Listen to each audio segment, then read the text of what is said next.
Good evening, everyone. Welcome along to the VRRC for a very special night of racing, because we are not launching into a new 8-week championship as we normally would be at about this time, but instead we are filling the time between championships with a one-off special race as we head to one of, if not the track in Europe, Le Mans in France, for a special 90-minute endurance race. We are trying quite a lot of new things tonight. We are having our first 90-minute race for starters, also our first attempt at multi-class racing as the LMP2 and GTE cars will hit the track at the same time. Some things never change. We still have some good prizes on offer for the top 3 finishing drivers at the end of what should be an entertaining evening. Andy McEwen here to talk you through the action, joined by Jack Oliphant, who doesn't have quite as much multitasking to do tonight as he has in recent times, because our Lord and Master Rich Hayden is now in charge of the wonderful production, and I'm sure we're all going to be taking notes. I mean, wishing him well as we move through the evening. But Jack, really looking forward to this 90-minute racing, multi-class. This is right up my street, and I know you like a bit of long-distance racing too. Yeah, I'm all about it, to be honest. Like you said, slightly less multitasking. The last 2 rounds of the championship stressed me out a little bit, but tonight I've got 90 minutes. I've got 2 classes. I've got a packet of Milky Bar buttons. Other confectionery is available, and it's going to be a good time, I'll be honest. And as you said, some fantastic prizes up for grabs, and qualifying is soon to get underway. But of course, we've got a little bit of stuff to go through before.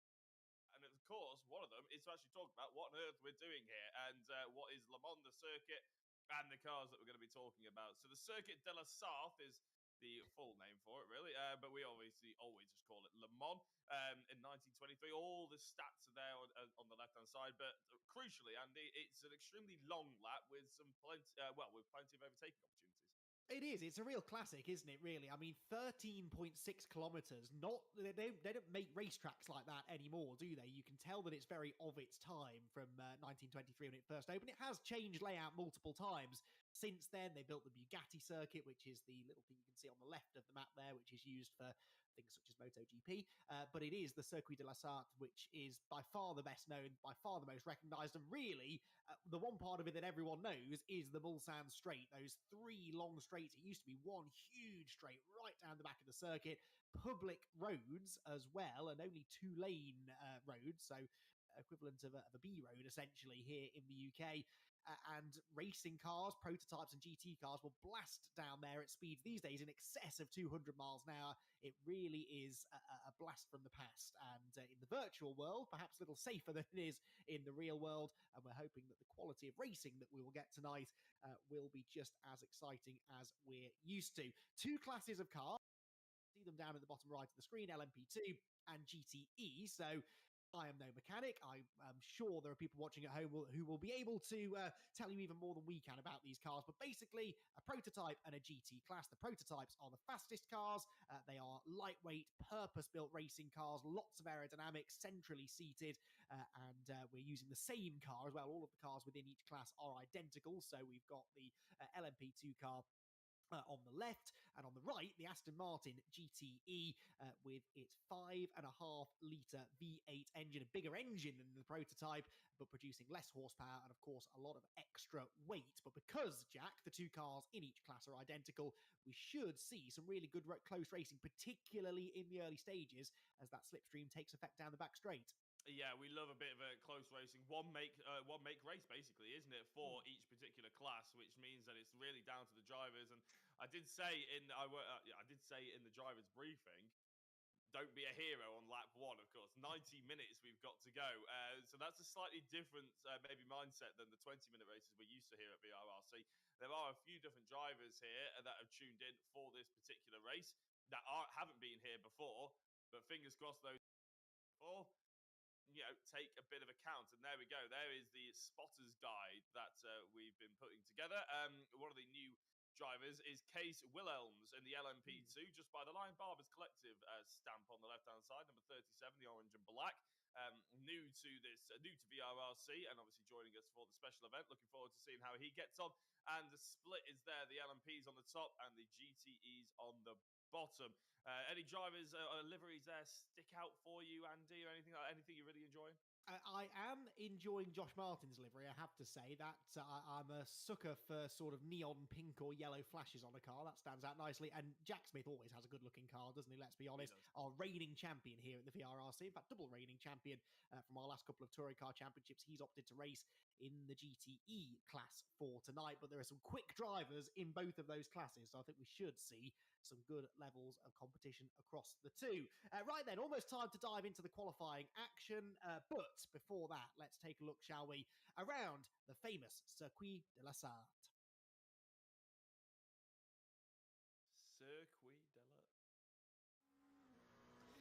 So, Le Mans, a circuit that is known all around the world, but perhaps many of you won't have had the opportunity to enjoy it from the driver's seat. Well, courtesy of Eric Axelsen, we can now take a ride around the famous 24-hour circuit here at Le Mans, beginning with a permanent bit of racetrack, this bit not open to the public. They sweep through the right-hander here at the Dunlop curve, and then head into the Dunlop chicane, often the scene of lap 1 drama, under the famous Dunlop Bridge, and then down into these sort of downhill S's. You have to dab on the brakes here, down into third, into a cambered left-hander, over a crest, into another tricky right-hander, and then a real commitment corner at Tete Rouge. This corner is almost flat out in a prototype, down 1 gear in the LMP2. An LMP1 car, though, would not be lifting off the loud pedal once. Crucial, though, that you get a good exit from there, because now we're on to the first of the 3 segments of the Mulsanne Straight. And, well, in theory, not a lot for drivers to do here, perhaps not on a solo qualifying run, but come the start of the race particularly, this is going to be for many the first opportunity to try and pass with a big slipstream and then a big braking zone down into the first of the 2 chicanes down the Mulsanne. This one starts with a right-hander, then they go left, and then flat out through another right onto the middle part of the Mulsanne Straight, which, as you can see, takes you over this slight crest in the road. A couple of crests in the road, which actually makes the approach to the second chicane a little bit challenging, because you don't have a huge amount of time to position yourself for this braking zone. You'll see drivers often running beyond that white dotted line to the right to try and widen the entry into the second chicane, which is a little bit more open than the first. A big crest there through the middle of the right-hander can induce a little bit of understeer. Again, good exit is required, because then we head on to this third and final segment of the Mulsanne Straight, over possibly the most famous crest on the road. This is where the Mercedes GT1 car famously took flight all those years ago. And then into the right-hander and Mulsanne corner itself. A kink to the right marks the start of the braking zone, and then it's a sharp 90-degree right-hander, actually the location of a roundabout for most weeks of the year. But it is a good overtaking opportunity when we're racing here at Le Mans. Then you're accelerating high speed uphill. This is actually the fastest part of the circuit, even though this is much hillier, not a straight, and in theory a slightly shorter run into the next corner than the Mulsanne. The speed, just as you turn into the Indianapolis complex, is as fast as you'll go anywhere around the track. Full commitment through the right. Sacrifice the line, though. Make sure you're on the right-hand side of the road for the cambered left-hander at Indianapolis itself. Then into a really simple-looking but deceptively tricky right-hander at Arnage. It's so easy to outbrake yourself there and go skating straight down the escape road. Again, get a good exit speed, because you're on that loud pedal for quite a long time now as we head towards the end of the public road section of the track. and into the Porsche curves. Now, this is where the LMP2 cars will have a big advantage. That downforce really allows you to carry the speed through that long right, and then what should be two flat-out left-handers. Not a huge amount of runoff area, as you can see, and then into a really tricky right-hander. You can see you need a wide entry line there to make sure you're on the right-hand side of the road.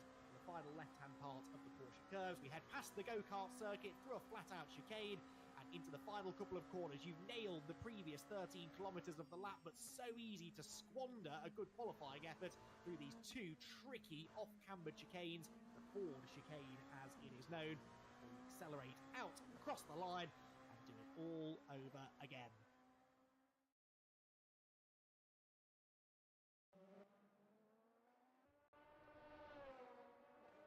So that is the Circuit de la Sarthe, the Le Mans 24-hour circuit. It takes a long time to get around it, but as we saw there, Jack, despite the long straights, it's not really an easy ride for the drivers. There's always something to do, or at least a big decision that they're about to have to make.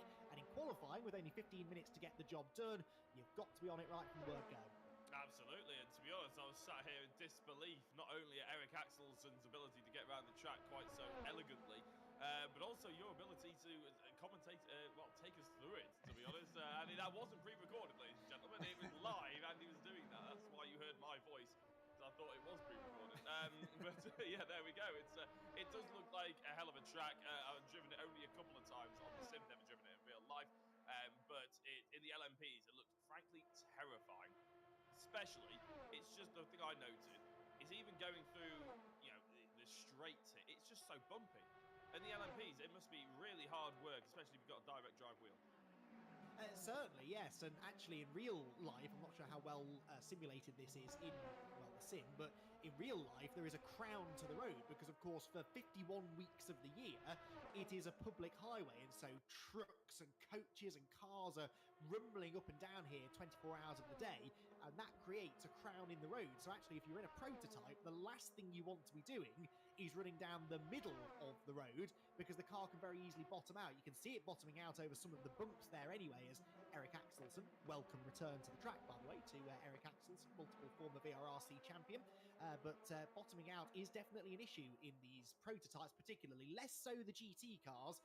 But yeah, the LMP2 cars, they will see the sparks flying as they sort of ground out on the road. And that's what I meant, Jack, when I said earlier on, this is a real throwback kind of circuit. They would, if you tried to commission this circuit now, if Herman Tilke had something funny in his cup of tea in the morning and decided to design this racetrack, he would be laughed out of town. But it's just one of those quirky tracks that somehow we're still allowed to come and race at, and thank goodness we are. I was going to say, it's so historic, isn't it, that you get the impression that if they tried to cancel it, there would be uproar in the community. It's a bit like people have that conversation about Spa sometimes now. It's like, how much do you edit a racetrack while still being able to keep sort of some of the essence? And obviously,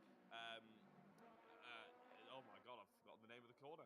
Oh, it goes up here. Oh my God. Eau Rouge or Radion? Radion. It's Radion, actually. Yes. There we go.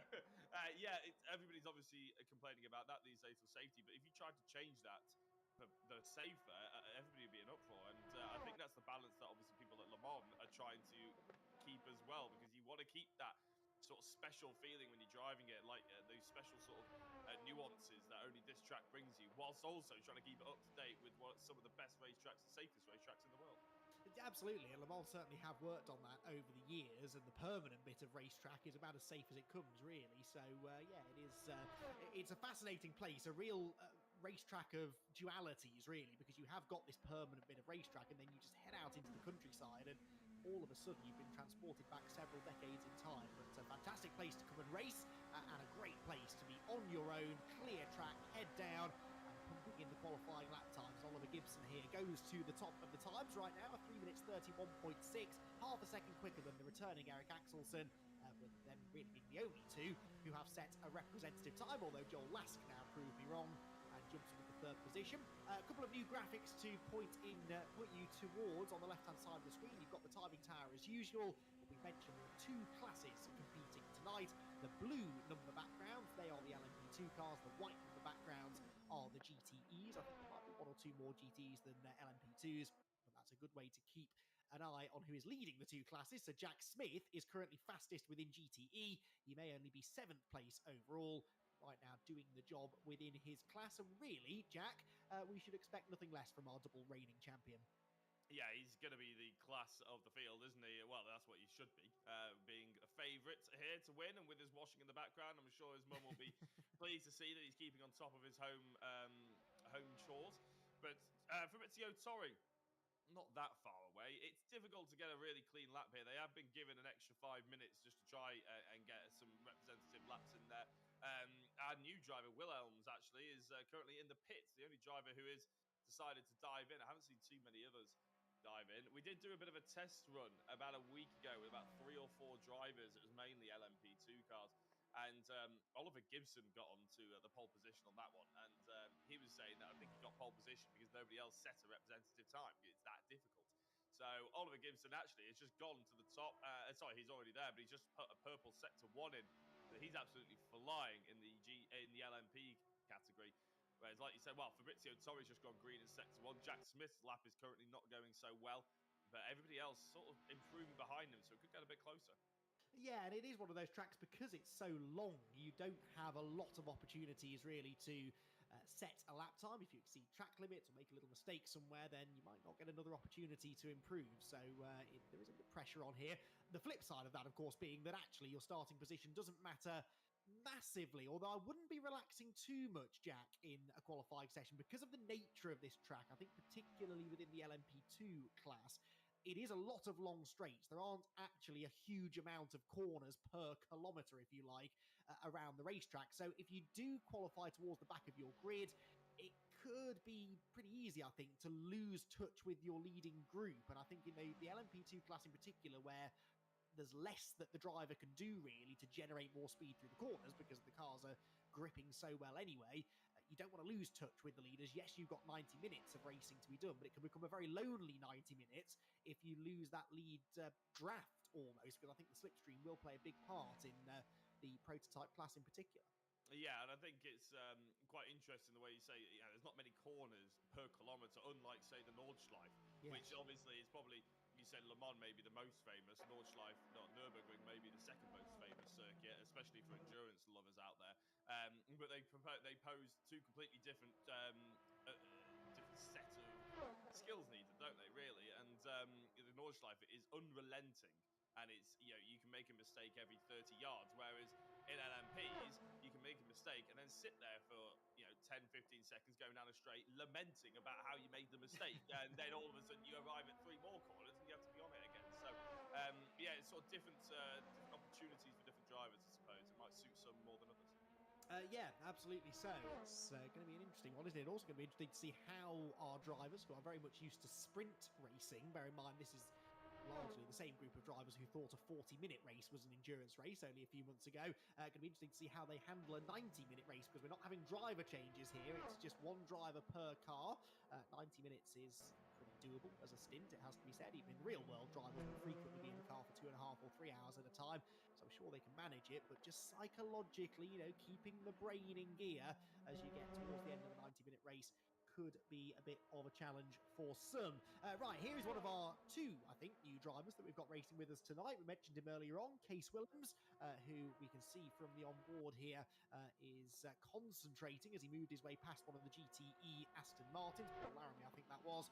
He heads into Indianapolis, 6th fastest at the moment, 5.3 seconds off, but on a lap of this length, really, Jack, that's kind of the equivalent of, maybe less than a second at most other racetracks. Yeah, it's nice and close, isn't it, really? And I think he's doing a good job considering he's pretty new to it. You can see him actually down there in the bottom right in the Zoom call. Very concentration very high, it has to be said. And he looks a little bit unlike, say, the Josh Martin or the Jack Smith, and particularly different to Jack Smith. Case looks a little bit sort of relaxed, but very sat upright, doesn't he? I do like how we can see into the realms of these drivers, because obviously they're sat back at home, how they like to position themselves and how they sort of react to certain things. Jack Smith, you hardly ever see him react to anything. Whereas the likes of Josh Martin is pretty much singing and dancing as he goes down the track, isn't he? So we'll see how Case reacts. But at the moment, he's full of concentration to try and get a lap time out of this one. How's he getting on? Not particularly brilliantly. He's set 2 2 sectors that won't be allowed, put it that way. He's gone off track, I think. Yes, easily done at a few points on the circuit, it has to be said. Now, here is the 131 car, I believe. Is this Mark Stokes? No, it's not Mark Stokes, is it? Darren Butler, there we go. Yes, Darren Butler, whose name is not appearing as Darren Butler on the timing tab, hence my confusion. It doesn't take much, everybody. He is about to set, hopefully, his first legal lap time in the session. He's got time for one more because he comes across the line with 3 minutes still on the clock. And no, that one didn't count either, unfortunately. So he will now set off on his way in qualifying. Up towards the first corner he goes. And another one of the PhoenixSimRacing brigade, which is nice to see. A few more of them coming out to play with us here. And he will definitely, I think, be using this as a bit of a learning experience as he makes his way through the 90-minute race. And that's not a bad thing either. There will be some who are very much gunning for the outright race victory. Others just out there to enjoy themselves. This is Mark Stokes, the other driver who I don't think we've seen before. And he brings his Aston Martin across the line. 16th at the moment, again, yet to set a representative lap time. And he's got one more shot to try and do so. But nice to see a few new names and drivers using this as an opportunity to learn what racing here at the VRRC is all about. Yeah, well, you mentioned earlier that a couple of the drivers used to think that 40 minutes was an endurance race. Well, a lot of the drivers who used to think that aren't actually here, so they won't actually get to experience what is effective. I mean, even before we went live, Andy, you were debating whether this is actually a sprint race, in your opinion, or whether it's an endurance race. We've decided it's an endurance race because it's the longest we do here at VRRC. But yeah, traditionally, obviously 90 minutes, if you said that to the likes of Kevin Estra or people like that, they sort of laugh at you and say, well, that's basically a qualifying session for me. I'm not, don't worry about that. But for a lot of these drivers, like you said, there is a difference. But I am keen to see how the new drivers get on. Hopefully that'll translate into entering into the proper championships. Maybe they've been doing a bit of fun races. Maybe they've been doing a bit of time attacks. I'm not entirely sure, but it's good to see them out and on our broadcast. Yeah, we've seen before, haven't we? Drivers have maybe been tempted to join us because they like touring car racing, and that's what we're doing next. And then they've stuck around for, some of our GT championships and whatnot. So, yeah, hopefully we'll have the same sort of thing here. Maybe drivers have been tempted in because of the endurance format, and they'll stick around then for some of the sprint racing that's still to come. We are getting into the closing stages of qualifying now. Only a minute to go, but remember, as long as you've started a lap, you are still able to complete it. So the session could get elongated here by another 3 minutes or so. And we did have a personal best in the first sector for Eric Axelsen, who needs to find half a second here to try and pip Oliver Gibson to the pole position. And it's not going to happen because Eric is heading for the pits. And I think Eric's going to be pretty satisfied, really, with second on the grid. So we'll flip back to Gibson, who is heading down into the first chicane. Now, the first sector on this lap, I think I'm right in saying, is the longest of the sectors, and it's in excess of 2 minutes. So we're a little way, well, probably getting close now to approaching the end of Sector 1 for Gibson. So whether he's able to improve, but I think pole position should be about to go his way, whilst Jack Smith has a whopping 2 seconds in hand over Fabrizio Torri. But Gibson continues to push on and heads into the second of the chicanes. I think it's down towards Mulsanne Corner that the first split ends. We should start getting sector tires from him before much longer. But other drivers, Jack, heading for the pit lane. Perhaps they're going to go and grab themselves a drink, maybe a little snack to eat before the next 90 minutes of driving begins. Yeah, they can probably cook themselves a 3-course meal, to be honest. The length of time it takes to get some of these GTEs around here. But Oliver Gibson has just gone purple sector 1. 1 minute 36, which means that the amount of time it took Oliver Gibson to do a first sector in an LMP2 car, you could do 3 laps of Brands Hatch Indy in a Ginetta G40. So there you go. Value for money, I'm not entirely sure which way, but whatever. But yeah, he's flying here, isn't he? And he's been putting in purple sectors left, right, and centre. But Joel Lask, okay, it's not purple, and in fact, he's actually off Oliver Gibson's first by 2 seconds. First sector by 2 seconds. But he has just gone green in sector 1. So if he can stick a couple more sectors together, you never know. He could be challenging the likes of Eric Axelsen and Elliot Dalton-Ayres. Yeah, let's see what Joel can do. He's got a nice little slipstream here from one of the GTE Aston Martins and manages to whip past that pretty quickly. That's going to be interesting when we go racing as well. Traffic management, in theory, shouldn't be too difficult. It's not a massive grid, so they should be able to pick their way through the traffic quite well. And actually, we've picked 2 classes of car here, which are reasonably evenly matched. Clearly, the LMP2 cars have an advantage. They are, on average, about, well, let's see, Jack Smith, the fastest GTE car, 29 seconds. Let's call that slower than Oliver Gibson, the fastest prototype, but 29 seconds over a 3.5-minute lap isn't a huge amount, so they should only, we think, lap the GT cars twice over the course of the race, and it will take them probably half an hour or so to get to them in the first place. So by that point, they should be nicely spread out.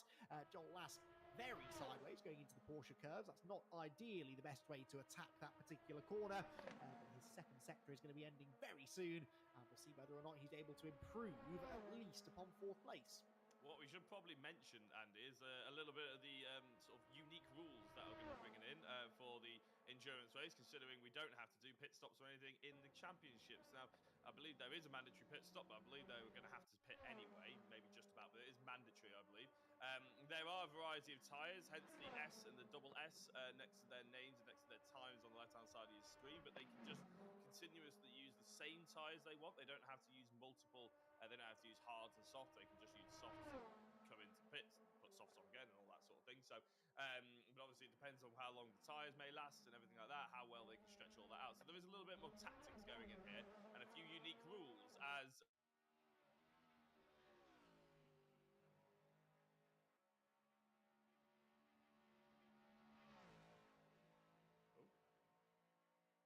I'm back. Can you hear me? Yes, could you hear me? Not for a moment. No, I believe some internet issues on my end, but I'm sure what you had to say was very interesting. I hope you didn't ask me a question. No, I didn't, and it probably wasn't that interesting, but it was mainly to do with the tactics that they're going to have to employ due to the fact that obviously a lot of these drivers there's a mandatory pit stop and they can use different tyres if they want to do and stuff like that. Yeah, exactly, and hopefully they've been doing some good practice on that to plan that strategy nicely before we go racing, which we will do in just a few moments' time. Qualifying done, Oliver Gibson on pole in the LMP2 class, and Jack Smith within GTE. We'll be chatting to both of them in just a moment.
Welcome back, everybody, to the VRRC, where qualifying is completed for our Le Mans 90-minute endurance race coming up in just a few minutes' time. Before we get into the race, we're going to have a chat not with one pole position driver, but with two, because we've got two classes, and we're going to start with our LMP2 class pole sitter, and that was Oliver Gibson. Oliver, slightly different surroundings to those that we saw you in a few weeks ago. A very different kind of challenge, this prototype car, compared to the touring car, but you seem to have wrapped your head around it pretty quickly. Yeah, it's completely different. It's more what I'm suited to. So I love these cars, and I think I'm pretty quick in them compared to the touring cars, which I've taken a bit of time to try and get used to and learn, whereas other people may have done vice versa for this as well. So yeah, for me, it's like being back home.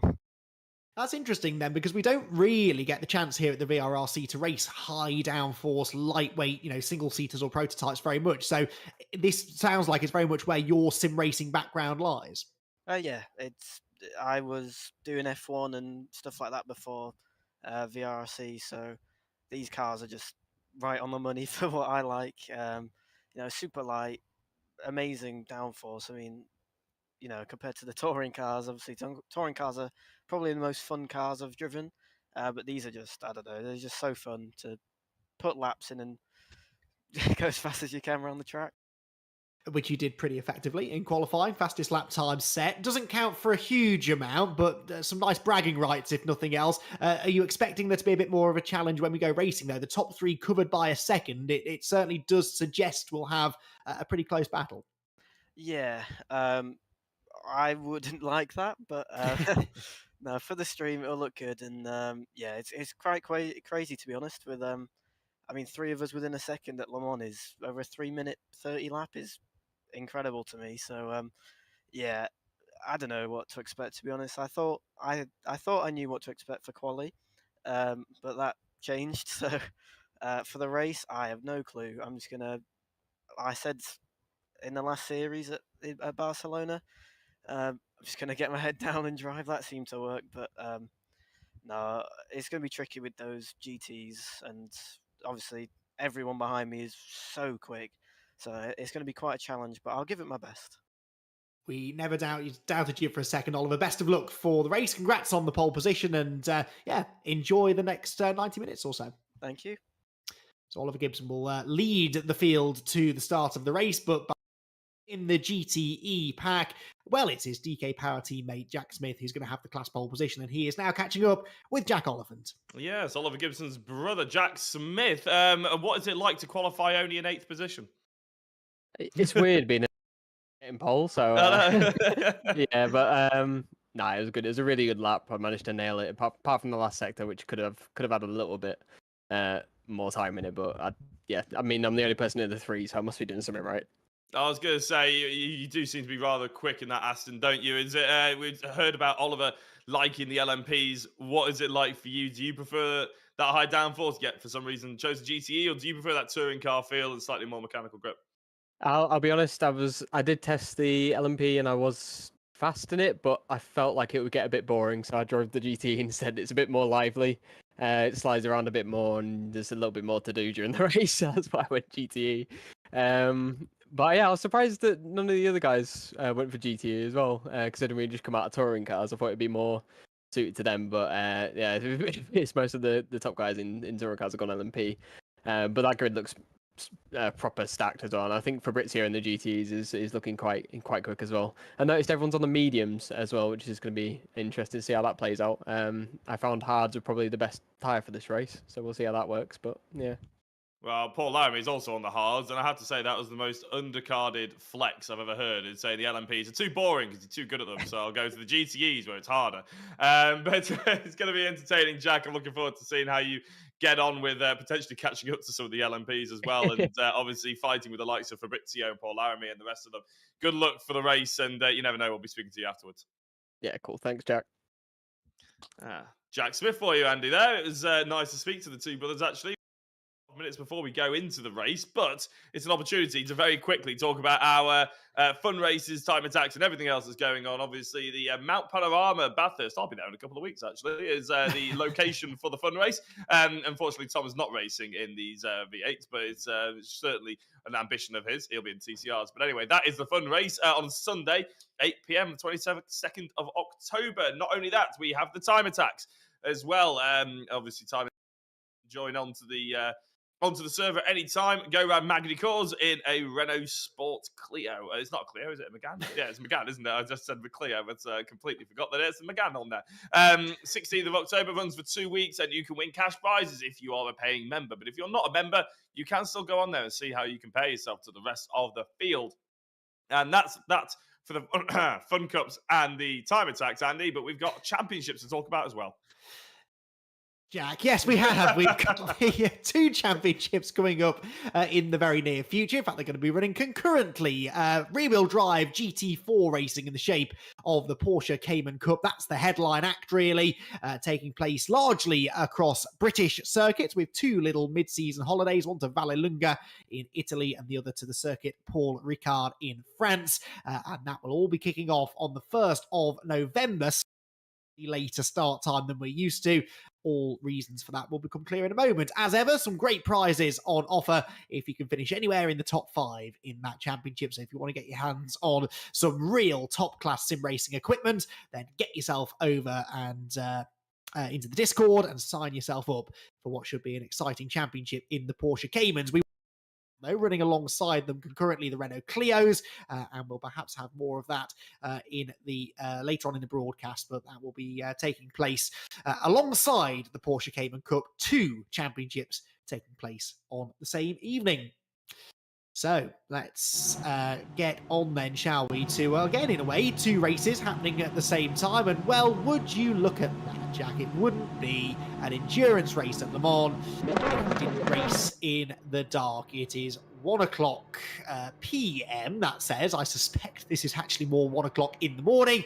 We are about to go racing then for 90 minutes around the Circuit de la Sarthe here at Le Mans. Oliver Gibson starting from pole position. It will be a standing start, so this could be interesting in cars that aren't designed to do this sort of thing. Let's see who's going to get the early advantage. On the run down towards the first corner, the lights are out. We're away and racing for 90 minutes here at the VRRC. And is Oliver Gibson going to hold on to the advantage? I don't believe that he will. The pole sitter's not had a great start. And so Eric Axelsen and Elliot Dalton-Ayres both managed to slip up the inside. And there you can see that he's already Gibson down into 3rd place. Now, everyone careful. You can't win the race through the Dunlop chicane. It's dark, it's cold, they've got very little tyre temperature, and you can really see that from Gibson there, who was sideways off the chicane, and so Josh Martin slips through into 3rd. It is Eric Axelsen, though, who is going to lead them down through the Dunlop curves and towards Tete Rouge for the first time. Jack, some things never change. No, I was going to say, it's nice to see Axelsen back on and enjoying himself after running the touring cars, basically. But now there's an opportunity to jump back in his sim. He's taken it, and wow, has he taken it well. And, well, Oliver Gibson, like you just said, to be fair, Andy, Oliver Gibson may well like the LMPs, but these cars aren't designed for standing starts operations. So it is a little bit difficult, especially if you haven't practiced it so much. And maybe that is what Gibson was struggling with. As Elliot Dalton-Ayres looked at the inside, but I think that was more of a sighter than anything else, trying to flash the lights a little bit as Josh Martin struggles to get into the first apex there, allowing the front 2 to pull away and Oliver Gibson to have a little nibble back.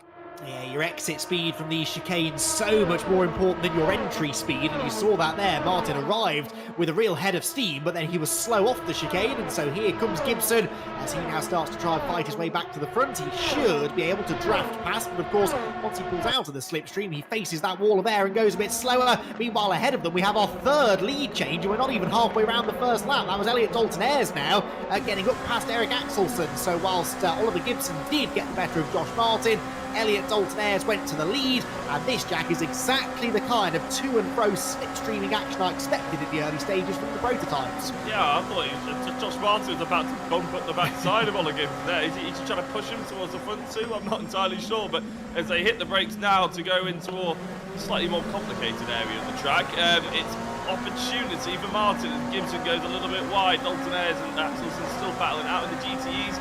Jack Smith is leading, and Josh Martin is pushing Gibson here, isn't he? You don't want to push it there, though.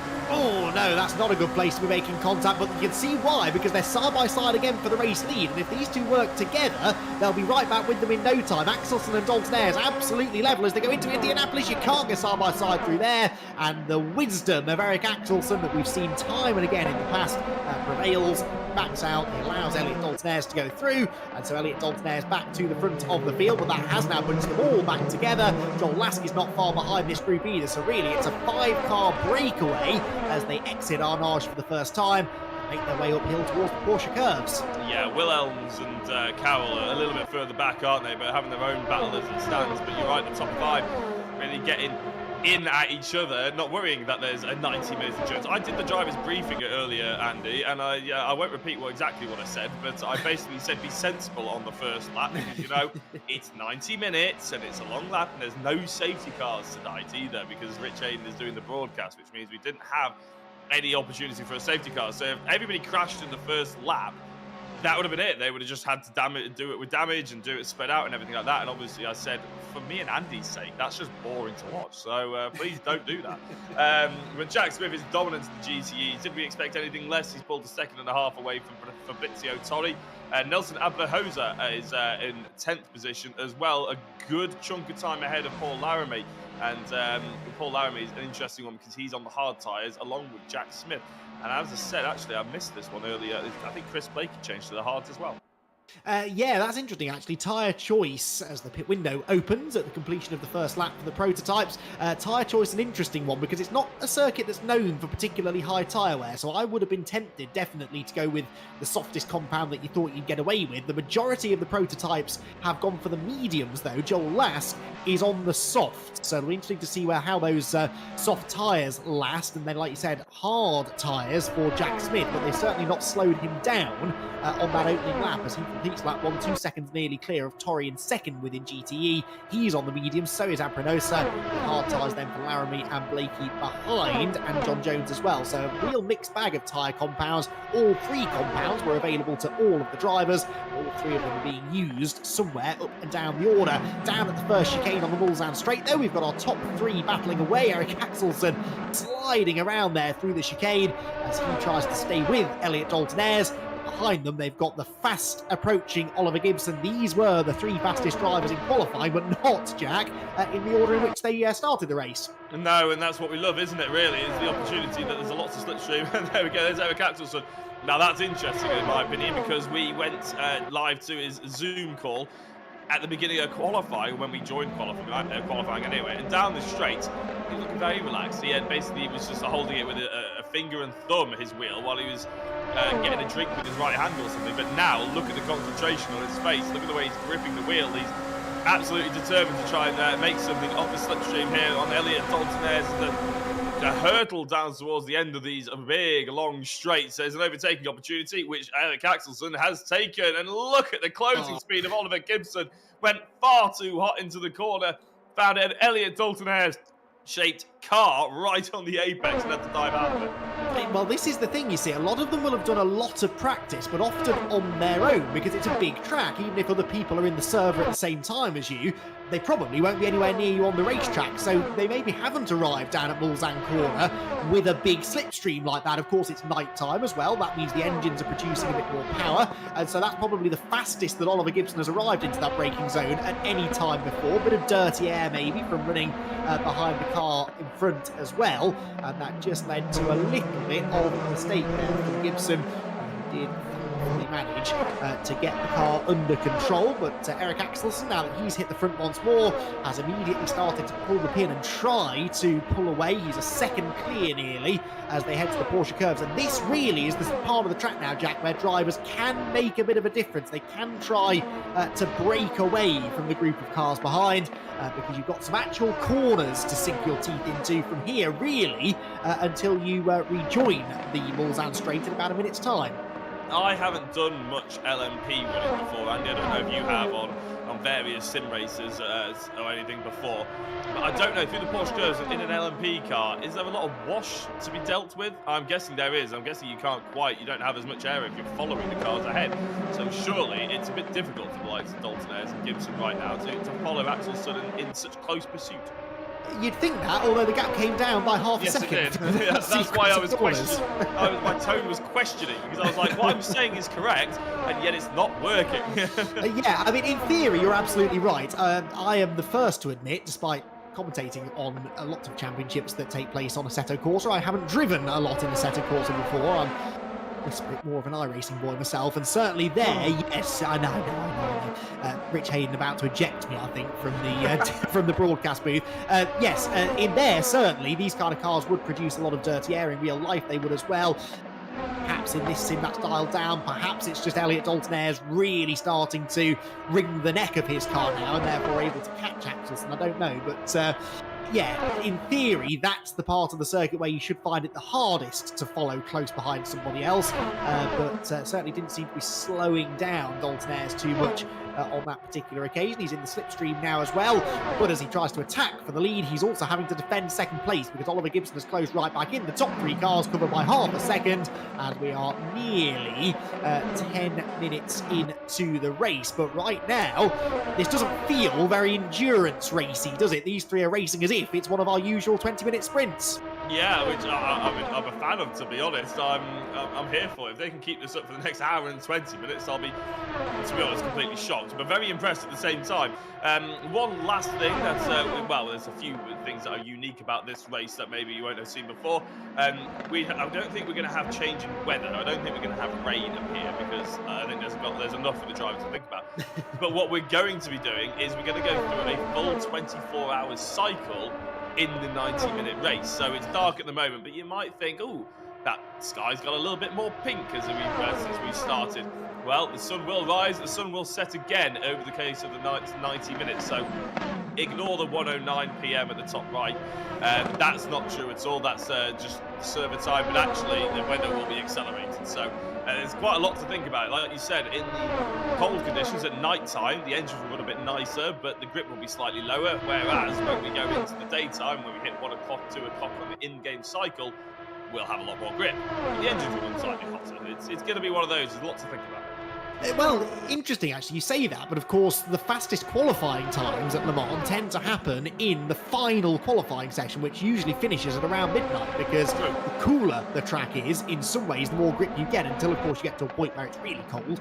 Yeah, they shouldn't be going around as quickly now, I think, as they would do. But that makes tyre choice a little bit interesting, doesn't it? Because you've got to run a tyre that is going to work well in the night time and in the daytime, all in one stint. So perhaps that explains why a few of them have gone for the harder compound, or the medium compound anyway. Side by side, meanwhile, for second place here, Oliver Gibson moving up ahead of Elliot Dalton-Ayres. He's around the outside line, and yes, the pole sitter moves back into P2, and a good time to do that as well, because they just started with their squabble to drop away a bit from Eric Axelsen. But look, Gibson, as soon as he gets into second place, starts taking chunks out of the leader, who I don't think Eric Axelsen is particularly strong through the Porsche curves, because both of the laps that he's led through there, he's lost about half a second. Yeah, and that just pulls him in, doesn't it, a little bit? It's Oliver Gibson is keen. As soon as you try and break that toe, that's brilliant. But if you get it back, all of a sudden you're in a bit of trouble. Now, Gibson, I think, struggled at the last corner. No, he didn't. I thought I saw a little swerve of his car there, but it's absolutely fine, A-OK. And look at this. Look at the run he's actually got on Axelsen going towards even the first and second corner. It's going to be dangerous here for Axelsen if Gibson can get into his rhythm. And Dalton-Ayres is struggling to even catch up to the lead battle. He is a little bit, isn't he? Let's see, though. This is ebbing and flowing nicely. And, of course, as soon as they get onto the Mulsanne, things then start to bunch back together again with that slipstream. So that may well happen again, although Gibson is catching Axelsen anyway as they head for Tête Rouge. Full commitment, right hand up. Accelerate off down the back straight, and Gibson's had a really good exit there. You can see on the Delta, on the timing tower, he's gaining on Axelsen, and I think he's going to continue to do so now with that slipstream, to the point that he should be able to attack here for the lead on the way into the first chicane. He's halved the distance already to the race leading car. Is he going to have a go there, or does patience maybe start to factor in? He knows he's going to have other opportunities to make this move, and does indeed decide, I should say, to settle behind Axelsen, concentrates on getting a good exit, which he really did that time, and I think this time around he's surely going to have a go. Does Axelsen choose to defend down the Mulsanne straight, or does he leave that door open on the inside? In theory, if these two were to work together, they could break away from Elliot Dalton-Ayres, but Gibson's not interested in doing that. He pulls to the inside line, gets his nose ahead, and Axelsen, I don't think, is going to fight this one too hard. No, he doesn't. Breaks nice and early, and Oliver Gibson goes back to the front. So I've lost track, actually, already, Jack, of how many lead changes we've had. It has been several, all of them between these three drivers, but Oliver Gibson now finally, after that poor start, gets back to the front of the field. I was going to say, Oliver Gibson, although there has been plenty of lead changes, this is the first time he's led since he was on pole position, and of course he lost that lead before we even got to turn one, so he'll be relieved to have it back. But in the same way that he caught up to Axelsen and Dalton-Ayres many a time, he'll be fully aware that the likes of Axelsen and Dalton-Ayres can catch up to him. So it might produce a bit of a yo-yo effect. But I think Dalton-Ayres has struggled slightly there, hasn't he, on this lap? And that toe is probably just broken away a little bit as it becomes a little bit of a two-horse race. Yeah, I've just seen in the comments, Linda, there is morning and daytime coming up. Don't you worry about a thing. Don't worry, we'll have a brighter screen for you soon. But as you can see, Oliver Gibson, Eric Axelsen, Elliot Dalton-Ayres the top 3 in LMP2, and the top 3 in the GTE category is, no surprise to say, Jack Smith. Fabrizio Torri is in second, ahead of Nelson Abdenhoser. I probably just said that incorrectly again. It's amazing how many times I say a name, still butcher it. But Eric Axelsen is right on the back all of a sudden again. He is indeed. Slipstream taking effect as we thought. Now, does he choose to make a move into the Porsche curves? No. And this, remember, is where he does look to have been struggling, and now he's got the dirty air to deal with as well. And yeah, look, drops that chunk of time. So this is where, maybe particularly, I think Gibson, who is used to driving these high downforce kind of cars, really excels over someone like Eric Axelsen, who perhaps is more at home in something more touring car or GT-esque, but he didn't drop a huge amount of time. They should be within slipstreaming range when we next go on to the long back straight. They've really dropped Dalton-Ayres now, though, who is 2 seconds behind these two. Joel Lask still in 4th on those soft tyres, 5th for Willems, 6th for Carroll, and 7th for Josh Martin, who's had a very quiet start to the race. He was up there in the top 3 on the opening half a lap or so, and now has dropped back to the tail end of the field. Don't know whether he's had a moment somewhere or whether he's just pacing himself. Bit of a question mark over what strategy drivers are going to employ here as well. Fuel mileage and things like that is certainly going to be something that is up for discussion. Have they all brimmed the tank at the start of the race?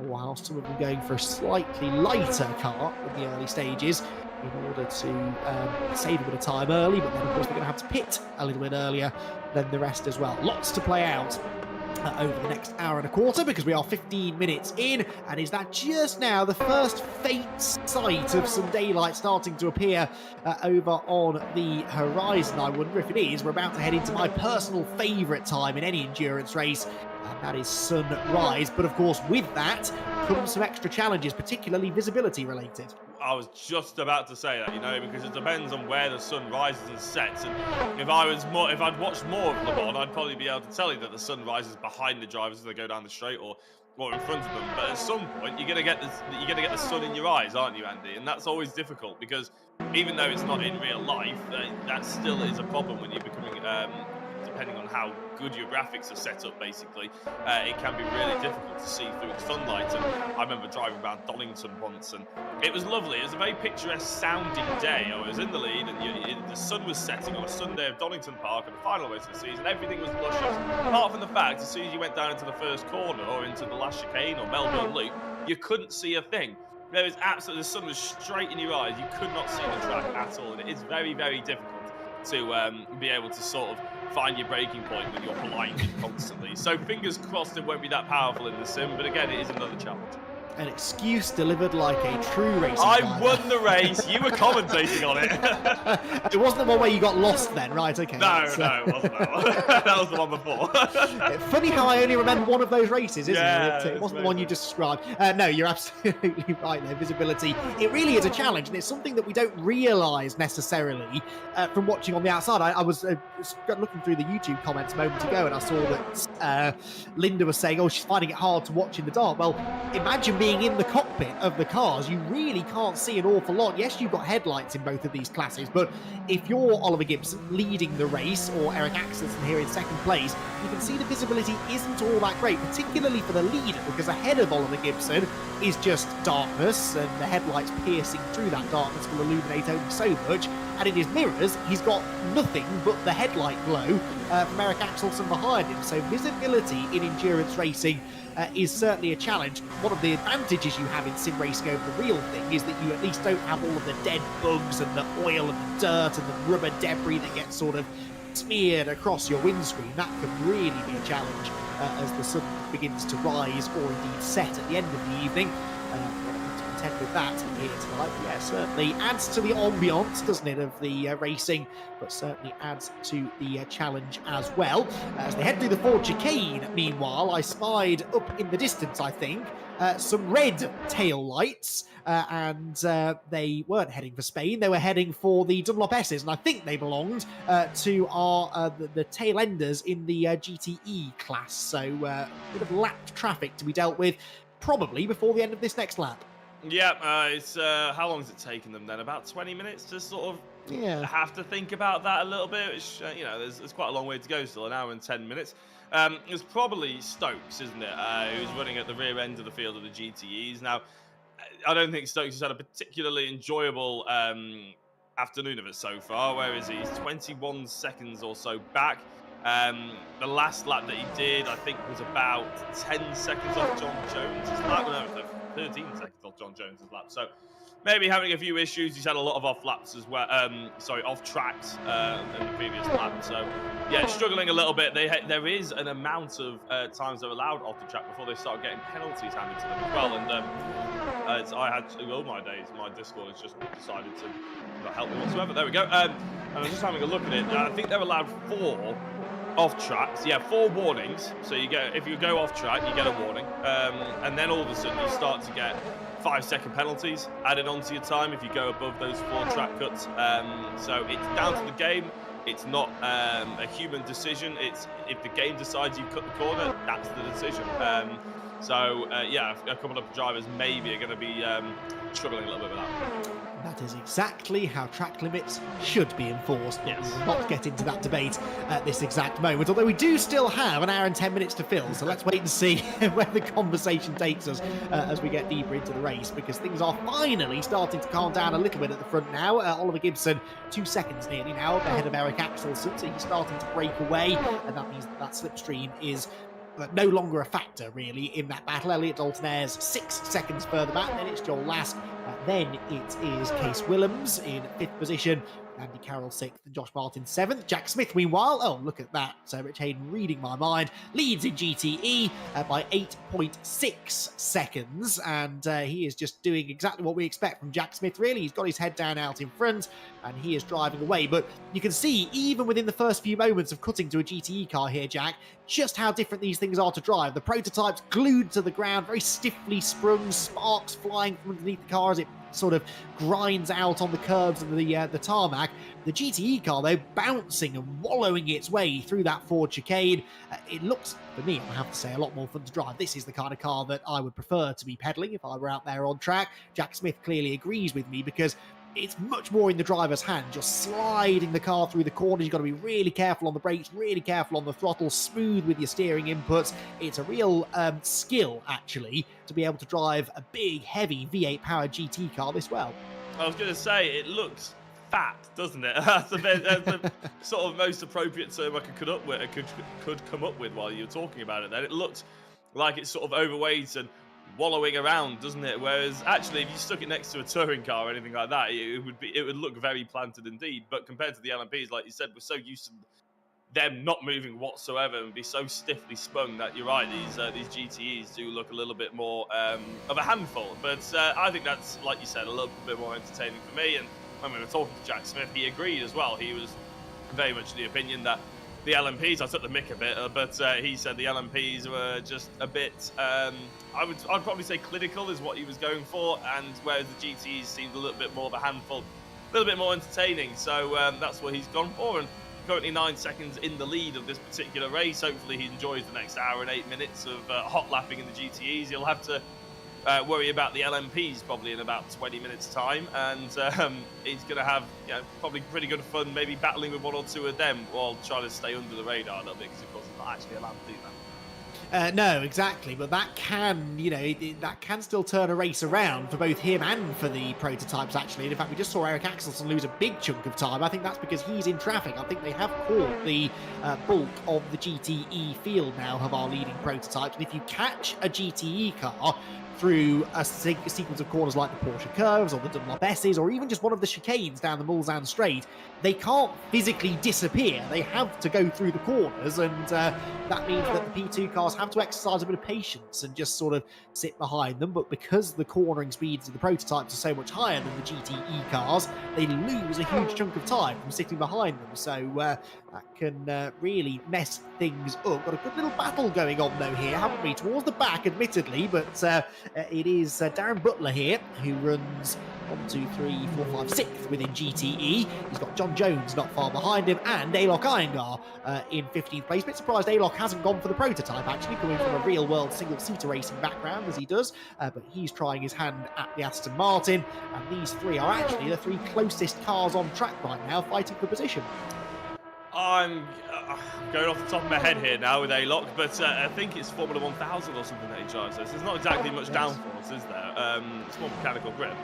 Yes, they're very lightweight though, and very low centre of gravity. They're certainly more akin to a prototype than an Aston Martin. Very true. Maybe he's just got so used to the idea of driving a touring car, and that he doesn't want to ruin all that and go into the high downforce stuff. But it is a good little battle here, and it's nice to see the likes of Darren Butler getting involved and obviously enjoying himself, hopefully, during this race here at VRRC. Like I said earlier, we want these new drivers to be taking part in the championships going further forwards, and as they get lapped by the LMP2s, Andy's sort of alluded to it before, but another point in the drivers' briefing was the fact that the GTE cars absolutely have to stick to the racing line. They cannot go offline, they cannot become unpredictable. So it's the LMP cars, i.e. the drivers who are overtaking, it's their responsibility to get through the traffic. It's not the GTE's responsibility to get out of the way, because ultimately if a GTE decides, oh, I'm going to all of a sudden jump out of the way, he might go offline completely and be completely unpredictable, cause a massive crash, and then everybody goes home crying. So we don't want that, and so fingers crossed they've all listened to me and they behave themselves. Yes, now it is a constant course of frustration for me though when we do get collisions between a quicker class car and a slower class car. 90% of the time the blame seems to automatically be sent the way of the slower car, but ultimately it's the job of the overtaking car, in my mind, to actually make the pass cleanly, even if it's not for position, and you've just got to be prepared to lift off the throttle. I think we've actually had that from Oliver Gibson now at the front of the field. He just lost about 2 seconds to Eric Axels, and he's still 1.8 up the road, though, which means we can now focus on this bit of side-by-side racing between Butler and Jones. John Jones here up the inside line into the Porsche curves, but not as late on the brakes as Butler, who retains 6th place within the GTE class. So Butler stays ahead, but John Jones had a big go there, and that little side-by-side exchange has brought Alok Iyengar a little bit closer. You're right on board with John Jones. You can see the understeer that he was picking up there through what is by far the trickiest of the 5 corners, essentially, in the Porsche curves section of the track.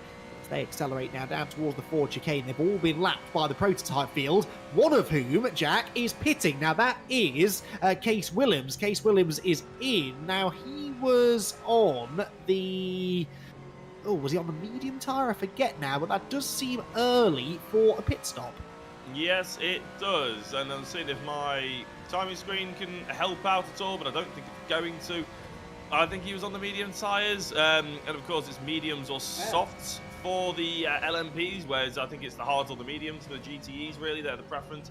So that is early. I would have expected Joel Lask to be the first to pick, considering he's the one on the soft tyres. But, you know, they only need to do one mandatory pit stop. I'm not sure what the fuel takes them to, like we alluded to before. But, yeah, it's the first blink from Wilhelms. Alok Iyengar and Stokes have also just got into the pits for the GTE category. John Jones into the wall as we ride on board with him, and I have to say, that looked like a fairly innocuous take. It just didn't release the steering quickly enough. Yeah, I've done that so many times myself when driving around Le Mans in the sim. It's a really tricky corner, that, the final part of the Dunlop curves, because you go over a big crest just as you're accelerating out of the corner. So the car goes light, and if you've got a bit too much steering lock on, a bit too much weight over the left front, it will rotate on you very quickly, and around he went. It's a very popular place to have an accident at Le Mans. Fortunately, John Jones finds that out. Now, we have gone easy on them a little bit tonight, haven't we, Jack? Because we've reduced the effectiveness of damage. So I think it's down to 50% damage. So you can get away with the odd knock or scrape without doing too much damage to the car. So you should be able to carry on. As for people making pit stops, I wonder if we are just getting into a fuel window here. We don't know. what the fuel mileage is for each of the classes. Perhaps half an hour is what they can do. In real life it wouldn't be, but it may well be that in this particular setup that we're running tonight, that is what they're going with, and maybe they're just having to pit the fuel. Perhaps they forgot to reset their fuel after qualifying. That's been known to happen a few times in the past here at the VRRC as well. But it'll be interesting to see whether that starts a trend now of some of the other front runners coming in as well. Yeah, well, again, they could be on opposing strategies. We don't know is the answer, because of course we're sort of waiting. We didn't do any practice races. Well, we did do a practice race, but it was only a 15-minute race. It wasn't a 90-minute one. Oh, big moment for Eric Axelsen. Eric Axelsen clipping the curb too hard, lifting the front end, no grip whatsoever. Hair guts underneath the car, and into the wall he goes. Elliot Dalton-Ayres retakes second place.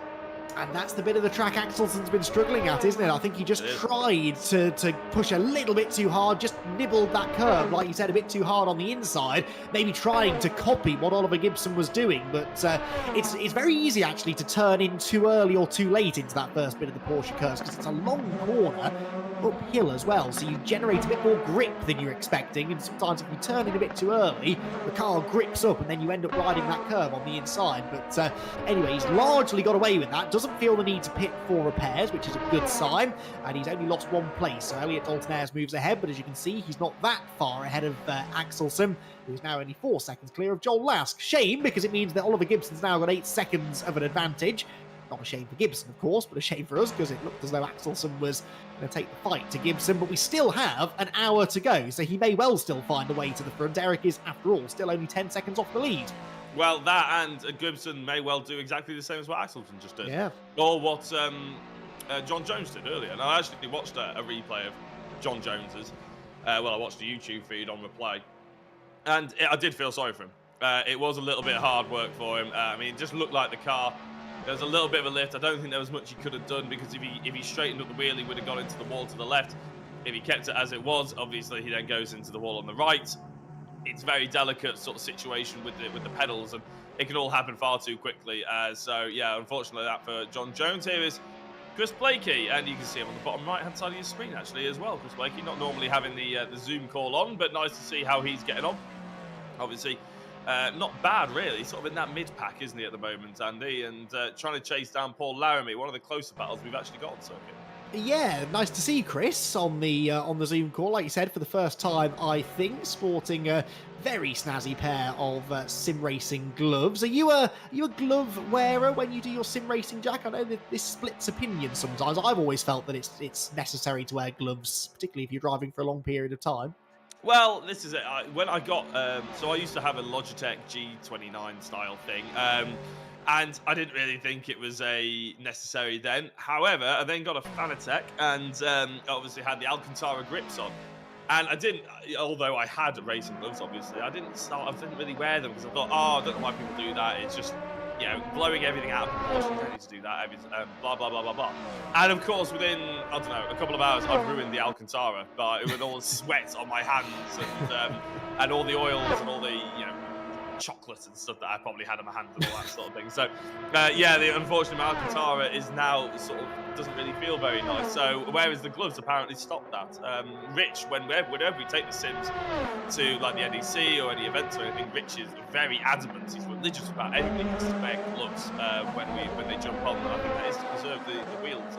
So I do get it, although I don't think it's really necessary for sort of the immersion. I think that's a bit over. Yeah, I mean, I actually find personally that particularly if you're doing long stints at a time, your hands start to hurt actually, because they slip a bit, and the stitching of the wheel can dig into your fingers. So that is true. I don't know. Plus, like you said, it makes you feel like a real racing driver, doesn't it? Some sim racers, I'm sure, go even further than that when it comes to their racing outfits and trying to. Well, Josh Martin wears a helmet, doesn't he? Sometimes. He does. It's sometimes a builder's helmet, but it is a helmet. You're absolutely right. So we'd expect nothing less from Josh, would we? Jack Smith, we're watching here, meanwhile, continuing to lead in the GTE class now by 16.3 seconds over Fabrizio Torri. He's 23.2 seconds clear of Abrinosa in third place. Laramie fourth, and Chris Blakey in 5th position as one of the prototypes comes up to put a lap here on Jack Smith, and Jack was turning into the Ford chicane there, whether that car was behind him or not. I think that's Joel Lask, isn't it, the 4th placed prototype, who bounces a bit wide over the curb, and very easy to see there, isn't it, how you can A, lose a good chunk of time behind a GTE car, but also how you can very easily end up making a mistake, because if you're stuck behind a GTE car, Jack, through any particular corner really, you're suddenly going an awful lot slower than you would be if you were on your own as a prototype driver, and that messes your reference points up, your turning points, your line changes, and particularly as fatigue starts to set in towards the end of the race, it's very easy to make a tiny little mistake, and you only slightly have to put a foot wrong, as we've seen a few times already, and it can have fairly catastrophic results. Yeah, well, it's not necessarily you getting sort of your reference points either. There's not enough air going over the car, is there? Like, fundamentally, the grip just goes. The grip disappears. These LMPs are solely down to aerodynamic grip, aren't they? Although the tyres are very impressive, the brakes are amazing, everything like that. But I'd say probably about 80% of their grip actually comes from air pushing over the car. So if you are behind, if you go slower than usual, there's not as much air pushing the car down. And if you're behind a GTE, they're punching a massive hole in the air as well. So you do really struggle. You have to be very, very careful. It's much harder to follow these slower cars than it is to just be out there on your own, or indeed following an LMP as well. So it's concentration levels need to be absolutely sky high, and I think these drivers are probably learning that. As you say, it's only a 90-minute race, isn't it? I don't know what you said. Obviously, we have to whisper it, iRacing. But have you done many of the sort of Le Mans races or anything like that on the sim sort of events that different companies put on? I attempted the Bathurst 12 Hours this year and got fired into a wall at the second corner. So classic Bathurst. Yes, it was my own fault for qualifying badly, I suppose. But yes, that was a tad frustrating. My passion, as you know, lies with oval racing, though, and I did 3 Daytona 500s at the start of the year, which were 3 in the space of a week, which averaged at about 3.5 hours each. So, yes, and very nearly won all 3 of them, but not quite able to get to the line first. Anyway, so yes, I know all about the things that the challenges that can come your way from just spending that amount of time behind the wheel. Now, that's a very different kind of racing. It is very sort of mentally draining, that kind of racing. But so is this in its own way. You know, you've got to be consistent. You've got to manage the tyres, think about the fuel, think about when to pit, manage the traffic as well. So, it's that mental fatigue that can really creep in towards the end of the race. And that is something many of these drivers won't be used to, because they are very, very accustomed to doing 20-minute sprint races. I don't know whether some of them maybe compete elsewhere between our VRRC championships, but if all they do is the VRRC sprint racing championships, then we're even now venturing into unknown territory, because we are 35.5 minutes into the race, and they're not used to doing this. No, some of them might get bored. They might go on to a different service and race 3 Daytona 500s in a week. It's because that's what apparently people do. So I don't know how to have a good time. Oh no, yeah, it's mad, isn't it? I can't believe you come off a 3.5 hour race after being binned in the wall at the last lap. You know what? I'm going to do that again on Tuesday. That seemed like a right laugh. But equally, actually, we did VRRC oval racing, didn't we? I know you were a big part of organising it and everything like that. Would you, maybe not the organising, that's not what I'm asking, but would you like to see oval racing be a special event again in the future for VRRC? How do you think that actually went? Very well, I thought. I mean, look, I will never say no to a bit of NASCAR. I think it's the greatest form of racing and entertainment in the world. So yeah, I thought it was great fun.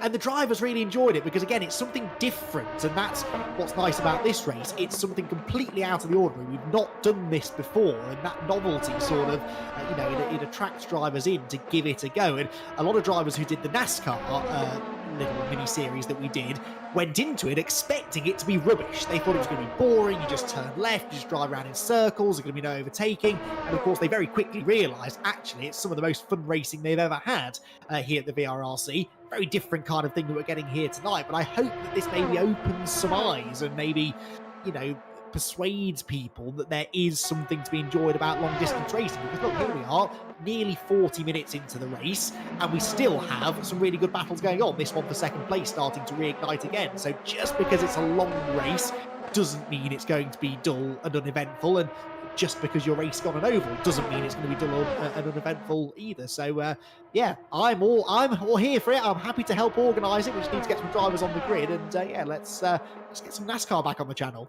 I was going to say, I think we did try and get a championship to run, didn't we? A 6 or 8 week one, but after the special event went so well. But I think it is one of those, with the clientele that we got here at VRRC, obviously enjoying touring cars, and that's the main thing we do, and those sort of track racing as usual. The NASCAR is probably best suited for these special events, isn't it? Like the 2 or 3 sort of events, maybe every couple of championships, throw it in the middle, just see what happens, because I think people do enjoy it, but it's not necessarily the thing they want to do every day or every week, is it? Whereas this sort of challenge is probably a little bit more in this clientele's facility. But you never know. As I said, there'll be some friends for you out there somewhere, Andy. Yeah, you're just going to have to find them in America. Getting nice and close, though, between Eric and Dalton-Ayres all of a sudden. It is, yes. Eric Axelsen bouncing back from that crash that he had at the Porsche curves, 15 minutes ago maybe now. And he is, just 0.8 of a second behind Elliot Dalton-Ayres. So we're back now to these slipstreaming games, aren't we? Where Eric will start to reel him in quite quickly. Although that wasn't a slipstream, that was just some real commitment under braking. A real commitment sequence of corners that though through Indianapolis. It's actually my favourite part of the Le Mans circuit. That just because it's named after an American oval, but because that camber means you can really carry speed through the turns, particularly in the prototypes. They glued to the road through there. And Eric clearly was feeling confidence, but then now head to the part of the circuit where it all went wrong for him a few laps ago. He'll be hoping that the same doesn't happen again. You can see here, you can't really see that apex curve, can you, until you're fully committed to the corner. So it's easy to see how he clipped that curve.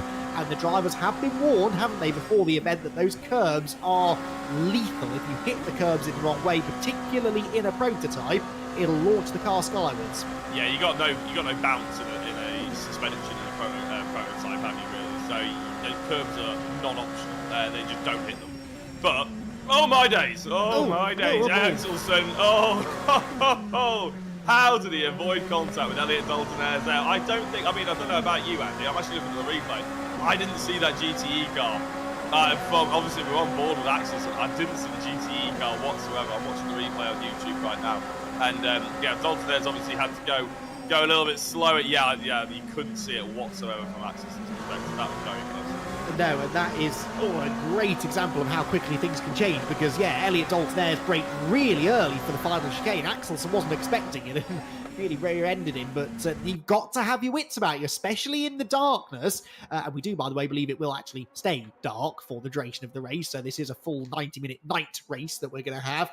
And, yeah, in the darkness, you just don't have that great visibility, and Eric's probably got all of his focus on the back of Elliot Dalton-Ayres' car. He's not really looking off into the distance, but you've got to, because things happen very quickly. Again, they're not used to racing in multi-class racing, so that sort of situation wouldn't happen in a touring car race, and yet here it's going to be fairly commonplace, I think. So Axelsen and Dalton-Ayres both avoid what could have been a very big incident at the Ford chicane, and the battle continues on. It does indeed. You just mentioned about potentially staying in the night, and we do believe that is the case. Unfortunately, the plan was to potentially have a 24-hour cycle, but it doesn't look like it's so of course they wanted to play ball with that. So it looks like it's going to be a 90-minute night race, like Andy said, which for Eric Axelsen and Elliot Dalton-Ayres is probably something to sweat over. Speaking of sweating over, Elliot Dalton-Ayres is going to have Eric Axelsen very close to him, and I tell you what, causing a bit of a traffic jam. That's a bit cheeky from Eric there, sort of squeezing him over that much. Ah, that was a NASCAR move. He used Alok Iyengar as a pick, didn't he, there? He realised that Alok was going to be blocking that outside line because he has to stay on the racing line as the car being lapped, and that was really, really smart stuff, that from Axelsen. It's not going to get him very far. He might do it again here. Oh, there's just space up the inside of John Jones's car, but I'd have been closing that door right in Elliot's face if I was Eric Axelsen. Elliot's gone back through anyway, and the PhoenixSimRacing driver back into P2. But yeah, you can use that lap traffic to your advantage, and if that had been the final lap of the race, I think Eric might have been a bit more aggressive there. He may well have done, but he probably would have written himself off somebody else's Christmas, two other people's Christmases, wouldn't he? Because if Dalton-Ayres hadn't played ball and gone into the back of the GTE, then it would have been really very dangerous. But as Dalton-Ayres goes a bit defensive here, I thought Axelsen was going to drive around the outside, but that would have been foolish, to say the least, as he now just sort of like tries to get up the backside of Dalton-Ayres through the sort of twistier section of the track. Like you said, I don't think that Axelsen has really had the best run through here on any lap that he's done. Dalton-Ayres seems a little bit quicker as Paul Laramie and Nelson have both come into the pits. Yes, they have. So that's a good, I don't know, 15 minutes later than our first pit stoppers in the GTE field. So there is going to be a bit of a variation in pit strategy. What I think it is that they all know they have to make one pit stop. You can probably do an hour on a tank of fuel. That's what I'm going to assume, at least for the GTE cars. Well, it's an hour and a half's race, so you can vary where you pit as long as you pit within sort of an hour, within 30 minutes and 60 minutes of the race, you should be absolutely fine. So I think we are seeing a bit of variation here in that pit strategy. Jack Smith hasn't pitted. He has not looked back once either, I don't think, since he started this race. He is 21 seconds clear of Fabrizio Torri, who has yet to stop. So that is a genuine gap between the top two, with everyone behind then, well, lots of them behind anyway, having made a pit stop now. But Jack Smith continuing serenely on his way underneath the trees as he heads towards Indianapolis. He's got a prototype approaching from behind though, and Jack again has to have his wits about him because we've seen how quickly those prototypes catch. It's not just on the quicker car to be ready for that situation, but the slower car being lapped has to be wary of what's coming up behind as well.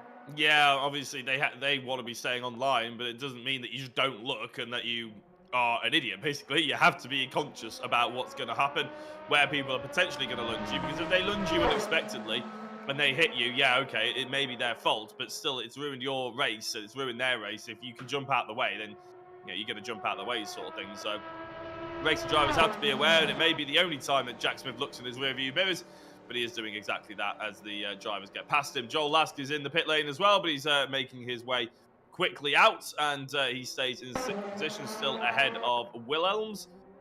As we shoot further forward to Eric Axelsen, back once again on the gearbox of Elliot Dalton-Ayres. You think this is going to go on for the next 45 minutes here, Andy? Because it's a hell of a battle that these two have been having all race.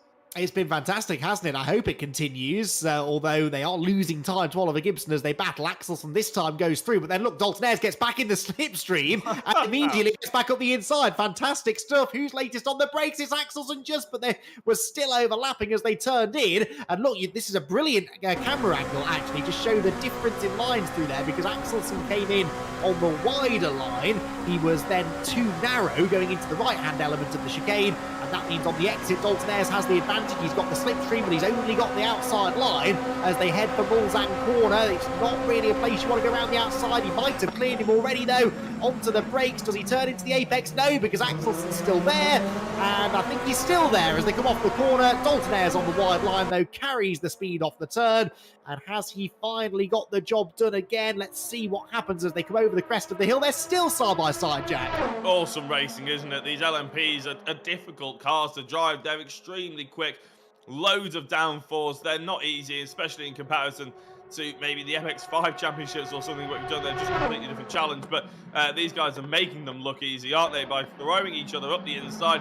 Axelsen goes defensive. I think he's got the job done for the time being, but we know that he's not the faster driver through this technical side of the track. He's going to have to try and stay in the lead and then get onto those back straights in a big as gap as possible. Otherwise, they're going to just keep doing exactly what they're doing, and I think these two are going to be glued to each other. And they've lost about 4 seconds to Oliver Gibson on this lap alone, but who cares? It's great racing, and I think they've sort of waved goodbye to Gibson now, unless he has some sort of drama. Right, something's going to have to give here into the Porsche curves. Inside line for the Dalton-Ayres should work out for him, which it does. He clips that curb. That's dangerous, but he does manage to get up ahead of Eric Axelsen, who now slots back in behind again through the long right-hander, and then they flip left through the final part of the Porsche curves into the karting chicane, so named because there's a karting track, unsurprisingly, just to the right-hand side as they drive past.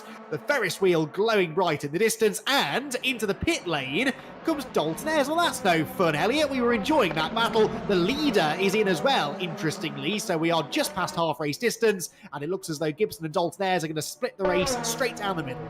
How much time did they waste just for Dalton-Ayres to jump into the pits? Yes. Mad, isn't it, really? And they lost 4 seconds just for them to jump into the pits. But, go, well, that's racing drivers for you, isn't it? At the end of the day, we want them with smiles on their faces, even if they don't win the NGK remote control car, which looks to be going the way of Yeah, there is 5. So it's real Ferrari then. That's a shame. Oh, I know, it's shocking, isn't it? It's unless it's just a really big remote control in the picture. It could be the size of a house. But Elliot Dalton-Ayres and Josh Martin in the pits as well now, as Axelsen does take the lead.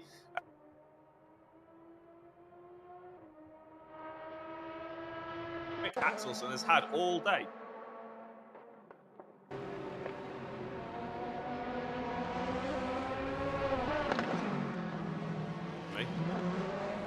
I think you might have lost me again there, Jack. Am I back? Yeah, I think you're both back. I don't know whether it's me or you that has this issue with Discord, but yeah, I am back.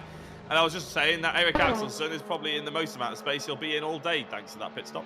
Yes, indeed so. And I do think it's my dodgy internet, unfortunately, that's playing havoc with things, but we'll persevere. Yes, Eric Axelsen, 21.8 seconds now upon Oliver Gibson. But a pit stop is probably going to cost you a little bit more than that. Josh Martin rejoins the race.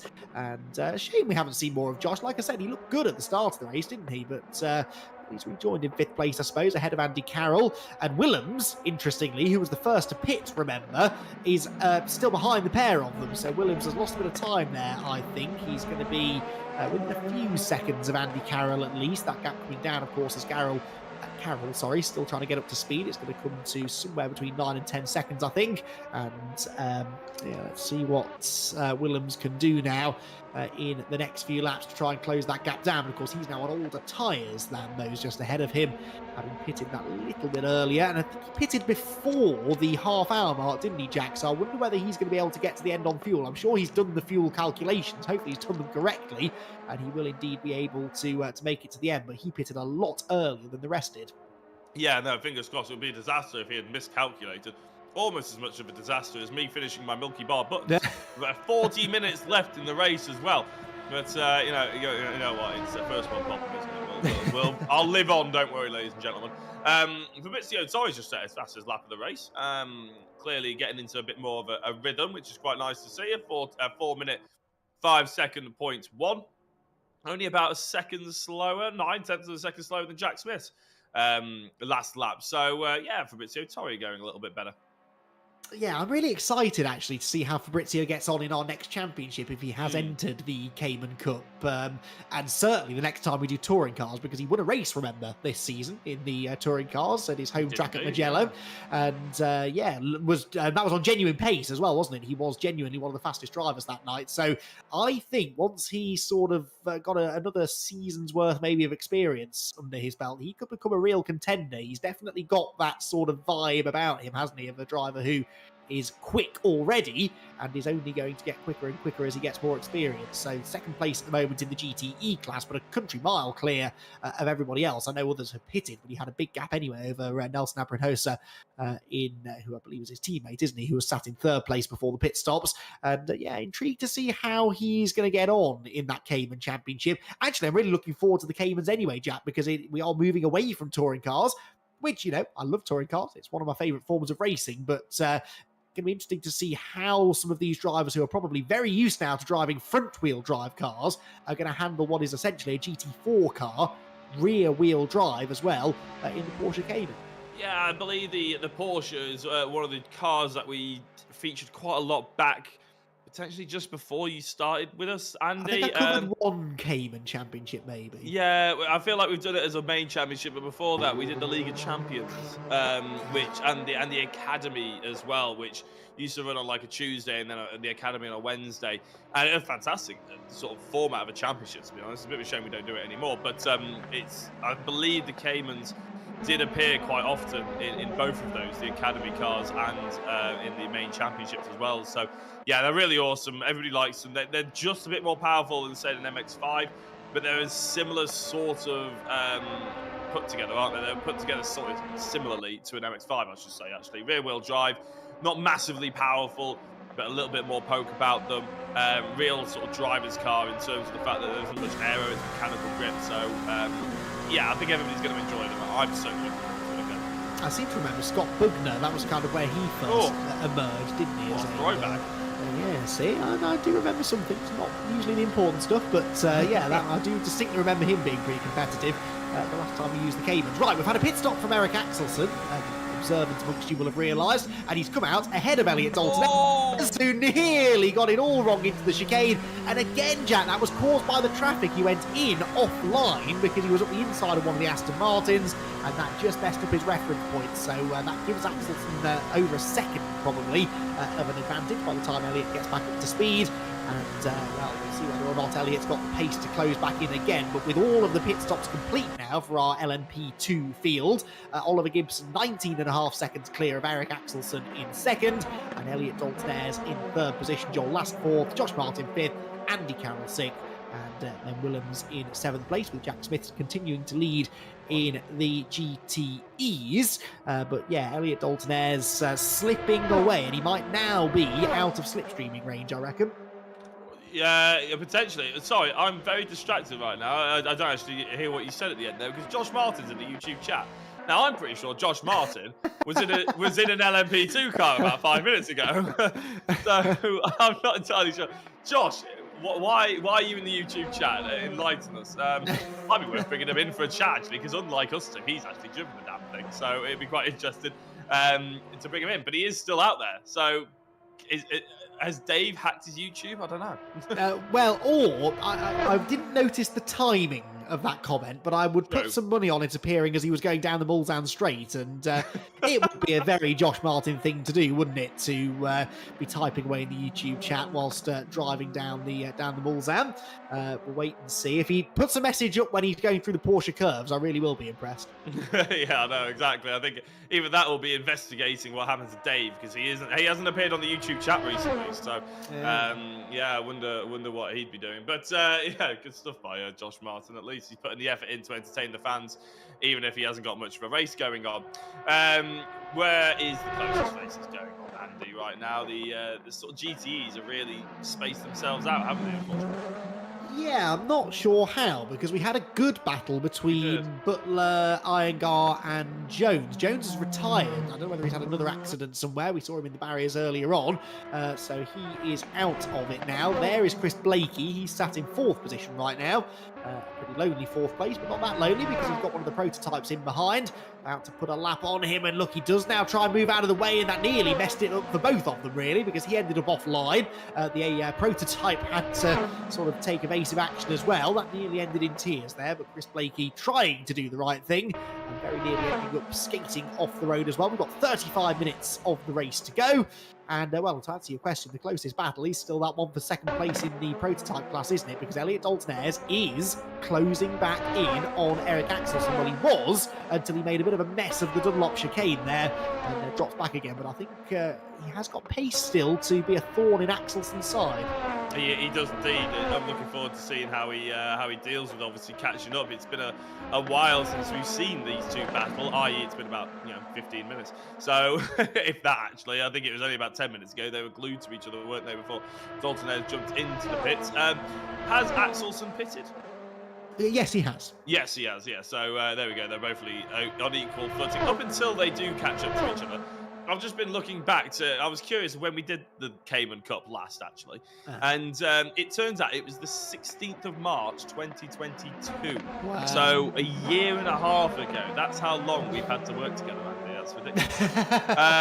There should be some kind of lawsuit in there for Rich Hayden having to put us together. But anyway, yeah, it's been a while, hasn't it? Considering if that was one of your earlier championships now. It does fly by. These 8-week chunks of the calendar does make the year fly by. I think that was my second championship, maybe the third. I forget exactly what I came in because there was a touring car championship at some point, maybe during a lockdown, and then you haven't got rid of me since. So yeah, I think it was either Caymans or Mazdas next. One of those sort of championships. Yeah, it was back in the very early days, that wasn't it? And only I knew then what I knew now. No, I've absolutely loved my time in the VRRC so far, and yeah, looking very much forward to getting those Caymans back out. I'm going to have to see if my stats spreadsheet stretches back that far, because I'm pretty sure I do have some race results from the 120 tabs ago or something. Yes, something like that, yes. But I'll see if I can dig some out before the next championship starts. Be interesting, wouldn't it, to see whether it's the same drivers now mixing it at the front, because we've made the point a few times in recent championships that actually we do now have different drivers winning races, fighting for championships than we had back then. A couple of them, I'm sure, will be familiar. But yeah, I wonder whether there'll be a few drivers maybe who were languishing at the back of the top 10 who are now regular front runners. Yeah, well, actually, I've decided, you know what, I'm actually going to click on the video now and have a look. And I'm actually quite curious to see. We got the likes of Paul Laramie running in second place. I think this is right at the start of the second race, potentially. So Paul Laramie, Jordan Brennan was on there. Nicky Taylor still around. Carl Felvis, Elliot Dalton-Ayres. Loads. Ethan Hill, obviously, still around. Paul Zanatechi, now there's a throwback name. Yes. Winning was Nathan Blank. Which, again, a bit of a throwback name. Chris Shepherd and Jordan Brennan. Tell you what, these are a lot of names that a lot of people in YouTube... I know it's just me reading out some names, but a lot of the people in YouTube chat will also have a sort of oh, God, yeah, they used to race here, didn't they? But, yeah, it was a good championship, and fingers crossed. A lot of those drivers might actually remember a thing or two about driving the cars.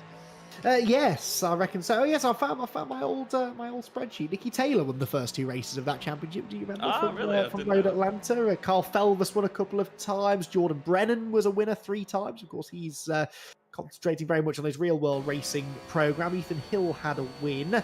Chris Shepherd, that's a name that we haven't seen for a while. He won a race at Hockenheim. And yeah, it was a championship, I think, won by Nicky Taylor in the end. But yeah, there we go. So I'm looking forward to getting them back out. So then we went to the Civic Cup as well, didn't we, after that? So we did, yeah. So many fantastic championships we've had the pleasure of commentating on over the last nearly 2 years. Doesn't time fly when you're having fun? Exactly. And I think the Civics, I remember Eric Axelson sort of bursting onto the scene somewhat in a Civic championship. I don't know if it was that one after the Caymans or if it was the one before it, potentially. But I do remember Eric sort of jumping on all of a sudden, upsetting the apple cart somewhat over the top 3 back in those days. I remember Brands Hatch race where he particularly did very impressively. He'd probably be able to tell you a bit more about it than I would. But yeah, no, it's nice to sort of look back, and there have been some absolutely mega. The Camis Simulation GTV3 Championship, although that was the historic, the argument with the double distance races, or whether they're endurance or not, of course. But that was an element of championship that I really enjoyed. I think we alternated, didn't we, sprint racing, and then the next week we did like the 40-minute race and stuff like that. That was a really sort of nice, unique championship. It was, yes. It's nice to play around with the format, really, where possible as well. So, yeah, no, that was the GT cars were good fun, actually. And as we're seeing, there are drivers who are keen to drive GT cars or even prototypes as well. Whether it will work for a full championship, I don't know, but that's where these special events can come in. It's a great chance for them to get behind the wheel of a type of car that we don't often see them getting the chance to drive. So yeah, good stuff. And the Caymans, I'm sure, I believe, is already looking to be a popular championship, and we're looking forward to some good racing. I am very tempted, I've got to say though, Jack, if we don't end up broadcasting it, I'm very tempted to jump behind the wheel of the Clio, because that's right up my street, that short wheelbase front wheel drive. And maybe we could warm ourselves up for race nights by jumping out onto the track and showing the rest of them how it's done. What do you think?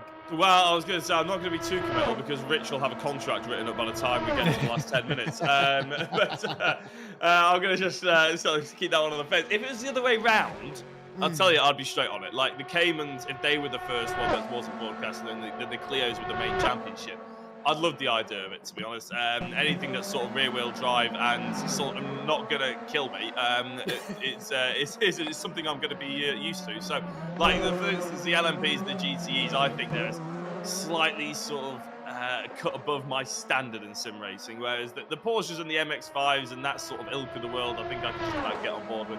The Clios, as you know, Andy, never got used to front-wheel drive. I don't know why you prefer it, honestly. It's madness to me.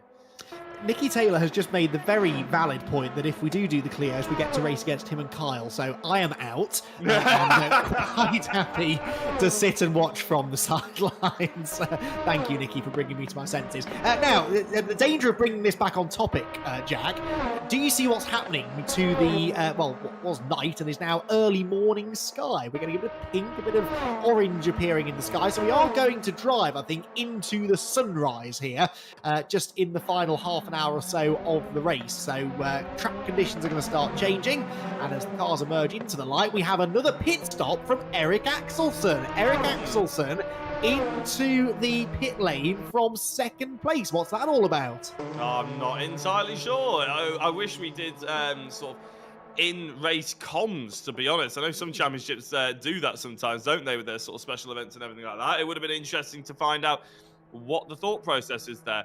Or is it a drive-through? He hasn't actually stopped, has he? So, Eric Axelson with a drive-through penalty. Is that too many track cuts? I don't. Yeah, it must. Oh, in fact, yeah, there we go. Rich has just whispered in our ear that it is too many track cuts, isn't it? So we thought there was just going to be 5 seconds put on the end of each. 5 seconds, and if you did it again, 5 seconds. If you did it again, 5 seconds added on to your race time. But by the looks of it, it gets a little bit more severe. Well, do you know what? We can give him a pass because he's been away for a little while, has Eric? But there is a time where we would be shocked at the mere notion of Eric Axelson picking up a penalty. I mean, that's pretty much unheard of, but shows that track limits, you've got to be careful with those. And again, we get to the end of the race, they're getting a bit tired, they're getting a bit mentally fatigued. Very easy to make those little mistakes. Very good camera angle, by the way, there of the Mulsanne straight.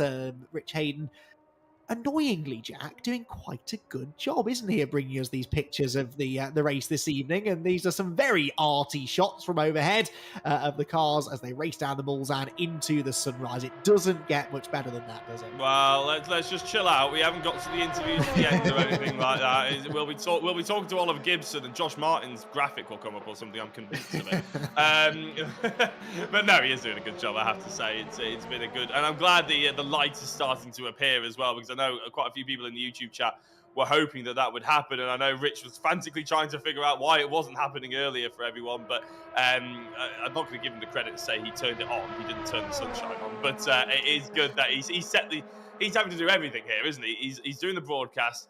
He didn't quite get to do the driver's briefing, but he has to set all the rules. He has to balance, bop all the cars, and he has to set the server up and everything like that. So yeah, it's stressful for Rich, but he does own the company. It makes our job look very easy, Andy, doesn't it? We log on at like 7:05 if Rich is lucky, if we're not late, and eat chocolate and just talk about racing.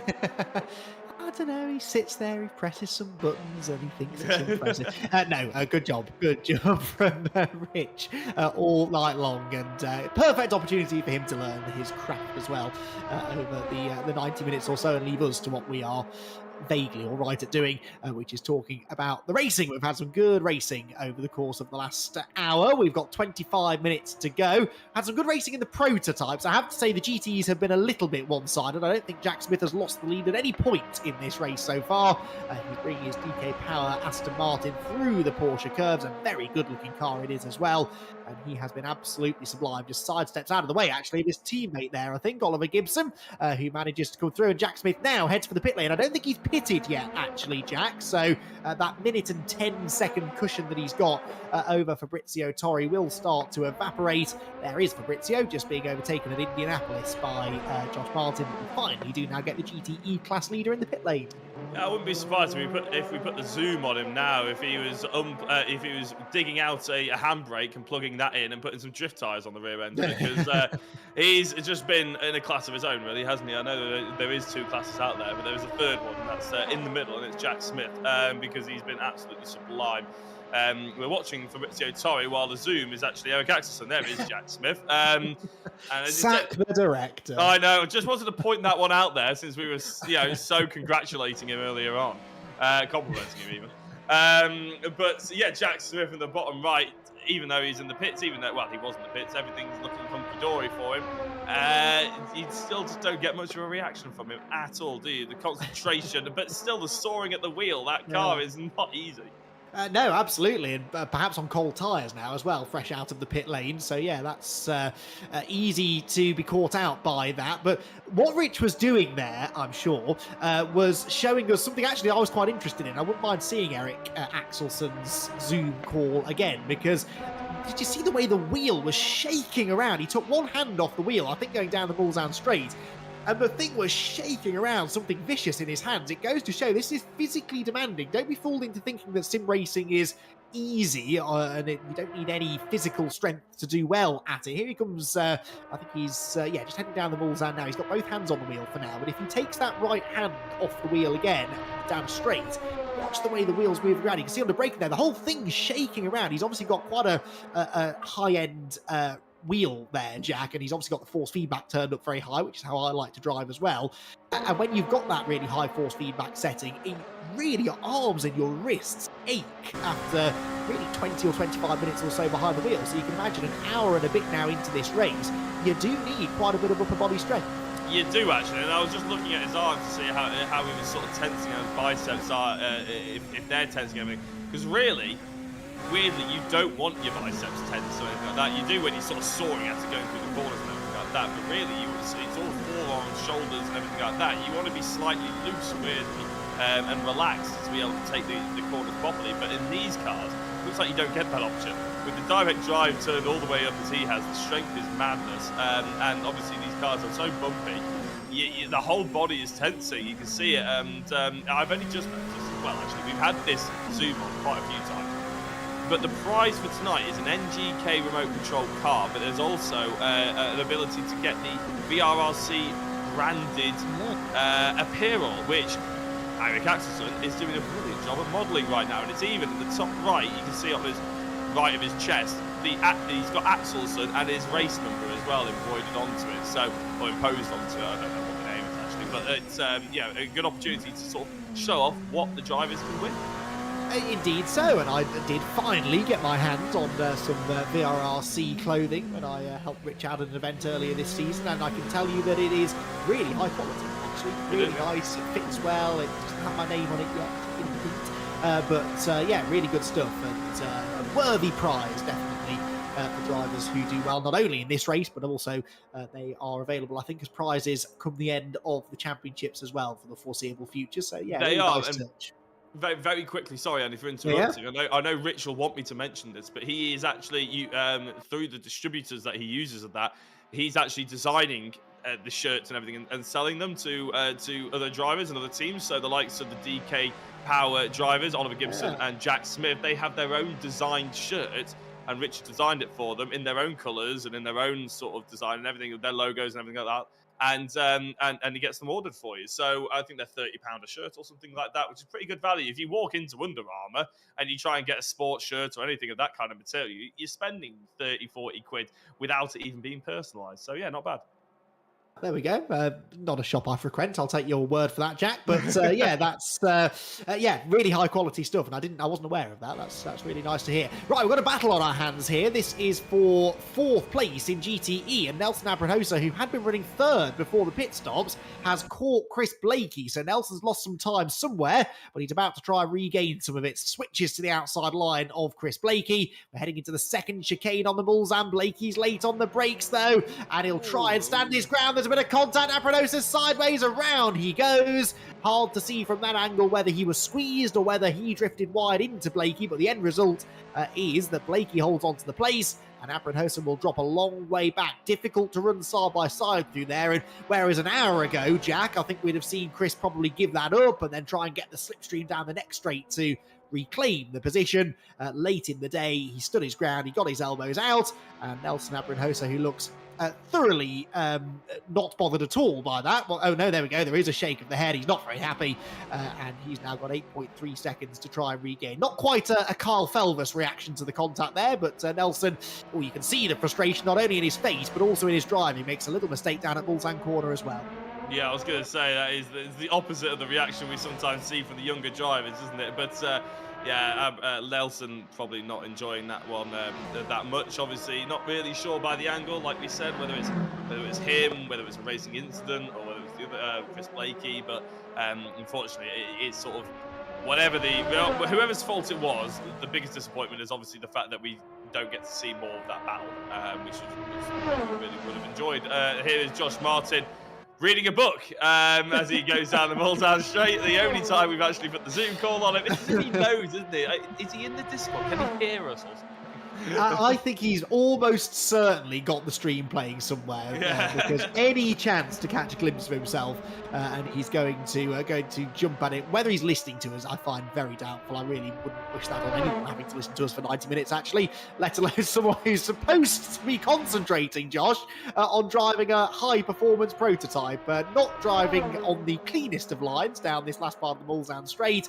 And if he misses this braking zone, I will fall off my chair laughing, but I think he's just about going to get it all back back together as he turns into the corner. I mean, multitasking is impressive, Jack, but it's more impressive if you're leading the race at the time. I'm just going to put that out there. Yeah, exactly. And I'm just glad he chose a car magazine to hold up there on the stream. True, yes. It could have been a lot worse, couldn't it, really? But it is entertaining at least. And he gave us away. He definitely has the stream on somewhere. But, yeah, you're right. If he was leading, that would be a lot more impressive. It's like people who start pulling the handbrake in MX5 racing or something when they're in 17th position or something to get views on the stream. I think your friend Dave Chapman used to do that quite a few times in another series that we did. But to be fair to Dave, he used to do that and actually win, wouldn't he? Because he's an alien in an MX5. But yeah, Josh Martin giving us some entertainment at least. Here is the new boy, Case Wilhelms. Looking a lot less emotive than Josh. A little side eye there. Maybe he's looking at the stream as well. But yeah, he's not worrying about reading or anything like that. He's trying to get his lap times down. He's trying to focus and improve, Josh. This is what you need to be doing. There you go. You see, the mindset matters, doesn't it, when you're attempting to get quicker in the sim? It's interesting, actually. He's made an extra pit stop as well, by the way. Should point that out. I did wonder whether that would happen because he pitted that bit earlier than the rest of them. But very different seating position for Case than it is for some of the other drivers. Josh Martin, you noticed from the side-on angle, you could really tell, sat quite a long way back and quite low and quite sort of slouched back, wasn't he? More similar, really, to how you would sit in the real car, whereas Williams here, you can see sat sort of more upright and more conventional seating position, and that can make a big difference. That was the first thing, actually, when I got my sim racing setup a couple of years ago. The first thing that Ben Sharp, actually, who's a very good sim racer and real world racer as well in Civic Cup, taught me, was that your seating position, the height of the seat, how far back or how close to the screen you are, what your field of view is on the screen, not only does it make a difference to the immersion and your comfort levels, but makes a massive difference, actually, to your speed. I was amazed how much difference it made, just lowering the seat a bit and tweaking the field of view ever so slightly. It made me instantly about a second a lap quicker. It's a bizarre thing, isn't it? When you jump into a real racing car, you don't think about that, really. There's a bit of seat adjusting that goes on, but you can't really adjust anything else. Whereas in the sim, you can micromanage that. You can tweak little things and stuff that a lot of sim racers out there probably wouldn't think of. I certainly didn't. Well worth having a little play around with. It's what you get used to as well, isn't it? I mean, a lot of the drivers that we just saw, maybe Case and Nelson as well, they're probably just in normal office chairs or maybe even kitchen chairs, because that's what the setup allows you to do. You know, that's one of the good things about sim racing, is the fact that you can basically muddle together something for as cheap or as expensive as you want to go. The expensive stuff, you're right, does make a difference if you set it up properly, but it is expensive. Whereas if you're on a Logitech G29 wheel and you clamped it to your kitchen table and you've got a monitor and a PC that just about runs the game or something like that, yeah, you can get out there and compete with the people that do spend £10,000 on a simulator sort of thing, and that is obviously one of the reasons why we like it so much. But you're right, having a direct drive wheel, the seating position, those little nuances does help. I remember jumping in, in the real world, you do get used to a car as well. So I was driving my Ginetta for 3 years, and I always had the same steering wheel and the same seat, and it was always in the same sort of distance from everything and all that sort of thing. But all of a sudden, I jumped to someone else's for the Burkett 6 Hour, and they had like a wheel that was double the size. I couldn't drive the thing.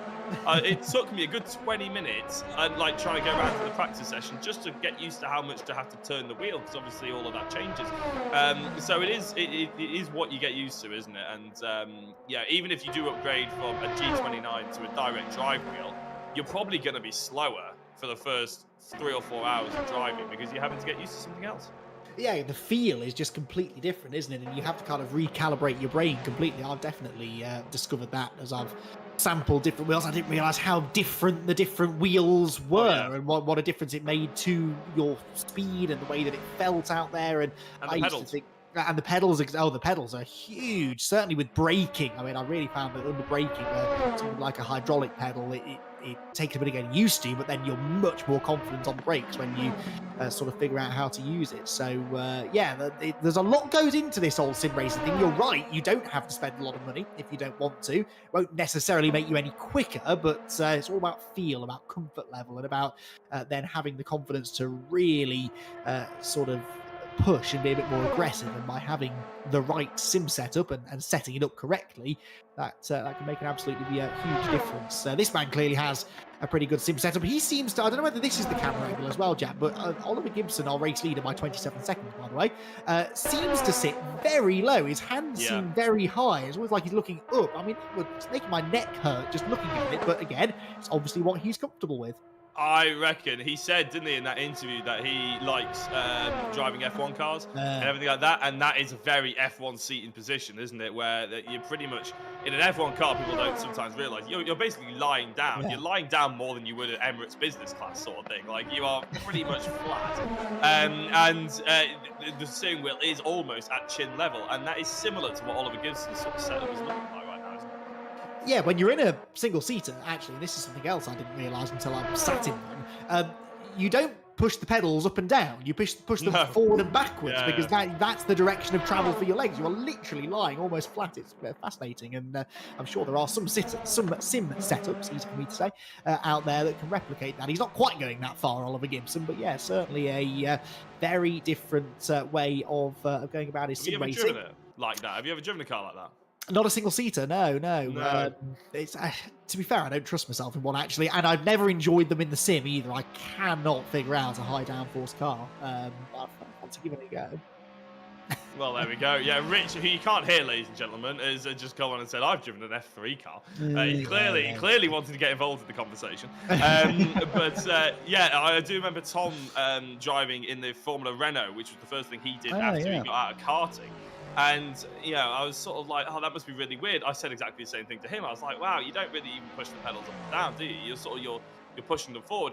He was like, well, yeah, because that's you use your glutes, you use your quads a lot more than you would use your sort of your calves to actually push the pedals, because you have to have that much power to press a brake pedal in these proper cars. You actually have to use your entire leg and half your body to actually press the brake down properly. So it needs to be in that low, in that sort of position, because if it was just pushing it up and down like a real car, you wouldn't have the power. No, exactly. And that's why, again, you've got to be very strong to be a real-world racing driver in those kind of cars, certainly. And it is a very, very different challenge indeed. Right, we are amazingly only 10.5 minutes from the end of this race, and we've got a battle developing here. Once again, within the GTE field, it's for 4th place. Now, remember a while ago, Nelson Abranosa caught Chris Blakey. They went side-by-side into the chicane. They made contact, and Abranosa spun. Somewhere along the line, Nelson's got back ahead of Blakey. Blakey must have had a moment of his own. He was, though, Chris Blakey, about 4 seconds behind, but he's now halved that gap, and he's only 2 seconds back. So it's not quite for a podium position, this, but it is for 4th place, and it looks like being the closest of the battles as we head into the closing stages. It does indeed, yeah. Not entirely sure how they did switch around, but I'm pleased to say that they're closing up, and we are about halfway through what would be a sprint race to the end, wouldn't it now? About 10 minutes to go. I wonder how the drivers are feeling out there, Andy. Are they exhausted? Do they not even feel it? Is there a mix out there? I think the likes of Dalton-Ayres and Axelson, if they're not mentally exhausted by the end of this one, then they should be doing 4 or 5 hour races, and they should probably team up, because they've been so close to each other, trying not to crash into each other so many times, haven't they? That it really does take a lot of processing power from the brain. Yeah, absolutely. It is. We've talked a bit about the physical side of sim racing, which is perhaps more physically demanding than you might think, but the psychological drain on your brain as you get to this stage of a race. Your racing drivers make 1,000 decisions every second, and you're having to do that over such a long period of time. This is the time of the race where mistakes can very, very easily happen. At least this is one of those tracks where you've got some long straight, you catch your breath and catch your thoughts a little bit. Eric Axelson, meanwhile, has just moved back ahead of Joel Lask, I noticed. That's for 3rd place. And I think there must have been a glitch on the timing screen. Joel Lask was already behind, wasn't he? So ignore that. Axelson's actually lost a chunk of time, and Chris Blakey loses a chunk of time as well, as he gets it all wrong through the Dunlop chicane. Another one of those mistakes. I mean, Blakey is in a really difficult position, because he's a part of the race where you're quite right. He's probably ready for the checkered flag to appear, really. And yet he's having to push very, very hard. Pushes too hard, though, through the Dunlop S's. And off he will go. Deposits his Aston Martin into the gravel trap. And we get a very good close-up view of his car, but not really the way in which he would have liked. And I think that probably has now cost him a chance of 4th place. It's a shame, isn't it? I mean, it's a damn good-looking car, you're right. But it is a bit of a shame. I think maybe he was listening to me when I said that Jack Smith should really get the handbrake on and get the drift tyres, because it looks like he probably thought, you know what, that sounds like really good fun. I'll go and have a go at that. Not the idea when you go into the last 8 minutes. Maybe a bit of mental fatigue. Maybe the car, maybe he pitted a long time ago and the car, yeah, the tyres are starting to let go. Not entirely sure, but either way, an easy mistake to make as well once you've been pushing. And obviously, like we mentioned before, Andy, a long time ago it feels now, but the grip changes, doesn't it, as we go from night to day, and that alters the track state and everything like that. So all of a sudden, he may be thinking he could have pushed it a little bit harder, but the tyres really didn't want to. Yeah, I mean, it's full daylight now, so the track temperature is going to be a lot higher than it was at the start of the race. And look, another one here struggling. That's Fabrizio Torri with a big slide through the Porsche curve. So, again, you would expect, really, the GTE cars to struggle with this more because they've got that extra weight, which means that they're pushing that extra weight through the tyres, through every corner, and it's that weight shifting. And look, he's going to bail for the pit lane, isn't he? He's got enough time in hand to make a free pit stop here, essentially, and he wants off those medium tyres that are well past their best. So, yeah, I think the GTE cars in particular are starting to struggle now. They're just sliding around that little bit. And it's sort of what I thought might happen, really. In the darkness, the tyres were absolutely fine to do this race on one pit stop. Some of those who pitted early, I think, are maybe now starting to regret that. Yeah, it's you are asking a lot, aren't you, really? Especially if you don't get put those hard tyres on. But unfortunately, we have had some DNFs. I've just been looking. Stokes, not Ben, I don't think, is currently DNF'd, and so is John Jones. A bit of a shame. We did see John Jones having a big moment, didn't we? Going out of one of the corners on onto the one of the back straights. I don't know whether that damaged the car a little bit too much. It didn't look like it hurt it that badly, but he unfortunately has had to retire. Mark Stokes has apparently had a power cut. It's one of those things that won't happen in real life. Well, the car could cut out, to be fair, but yeah. We've been talking a lot about the advantages of sim racing, Andy, and a few of the trials and tribulations. Relying on the national grid is another one, probably. That's a bit of a challenge. Well, it is, but then gearboxes break and so do drive shafts, and electrical issues can very easily halt the progress of a racing car. Just ask Toyota how they lost Le Mans a few years ago with only a lap or so to go. That was an electrical issue, I seem to remember, on the final lap of the race. Could you believe it? Yeah, these things happen. John Jones, I've just looked in the Discord chat, actually. He said that he had some sort of an issue when he came into pit. He got an engine off message and couldn't get any drive, so it was a routine pit stop that ended up ending his race, unfortunately. So that's a shame to have lost John after he was enjoying it, he says, up to that point, which is what we like to hear. But yeah, with the mistake that we had for Chris Blakey a little while ago, we might now have our order pretty much set. Eric Axelson's not been able to make any inroads into Elliot Dalton-Ayres after serving his drive-through penalty earlier on, but Eric's still pushing on, and as he worked his way through the first of the chicanes down the Mulsanne Straight, he will be starting his final lap, I think, at the end of the next one. Yeah, he's 45 seconds behind Gibson, so by the time Gibson next gets to the line, Jack, I think we'll have less than 3 minutes left. Yeah, he's he's pretty much bang on the other side of the circuit right now, is Oliver Gibson. So he's probably got about a minute and a half, maybe two to get over there, because he's at the slower portion of the circuit, of course, at that end. But yeah, we are probably going to be coming to a close sooner rather than later. And of course, if the GTE leader gets across the line just before Oliver Gibson does, we could end up obviously having to wait around for a good 4 minutes before we actually get the finish of this race once the checker flag is dropped. But we'll see how it ends up. There is Oliver Gibson. Again, not very relaxed, isn't he? It's stark contrast to how the likes of Eric Axelson was looking when he was battling with Oliver Gibson and Elliot Dalton-Ayres at the beginning of this race. But now that they're just sort of hot lapping out there, keeping everything nice and composed, wheels shaking like you were mentioning earlier, they seem very, very happy with themselves, and obviously, like you say, just enjoying the time. Yeah, exactly so, and he has built up this now 30-second lead over Elliot Dalton-Ayres. That's a genuine lead because, okay, Axelson's had his penalty, but Dalton-Ayres didn't. And we know Elliot is a very quick driver, but Oliver Gibson not been plain sailing this race. He had his issues at the start, didn't get a good start, fell down to third or even fourth, I think, at one point, then picked his way back up through the podium places, as Jack quite rightly says. He was involved in that thrilling three-way fight for the lead in the early part of the race. But as he now does begin his final lap of the Circuit de la Sarthe, he is 31 seconds up the road. And we're not far away from getting that scenario, actually, that you mentioned, although I think we might end up with a bit of an orchestrated photo finish here between the two DK Power cars, because Jack Smith had only just started another lap. He's on the first part of the Mulsanne straight, so he's, 30 seconds maybe up the road from Oliver Gibson. The GTE lap times are around about 30 seconds slower than the P2s, so whether they mean to or not, they might end up in formation flying at the end of this race. And if Jack Smith does slip another lap behind Oliver Gibson, then that will be the GTE race over with as well. Yeah, I was going to say, they're looking like the DK Power takes inspiration from the BMW logos, isn't it? But it could very well be fool me to say it's going to be Ford, because they do look like they're going to go for that photo finish here at Le Mans. But it's it's all fair play to them. They've been very, very quick, the two brothers. They've been absolutely rapid, haven't they? And don't really put a foot wrong so far. No, they haven't, not at all. Smith, certainly. I mean, he's really been flawless all race long, a minute and 18 seconds up the road from Fabrizio Torri, who's got a similar margin then over Paul Laramie. Haven't mentioned Paul, really, but he's just been sort of quietly going about his business in third place in the class. Chris Blakey is fourth because Nelson Apronosa is in the pit lane. Not sure what that's all about. Yes, according to the graphic, he's been in the pits for a while as well. Yes, there he is. So Apronosa out of the race, it would seem.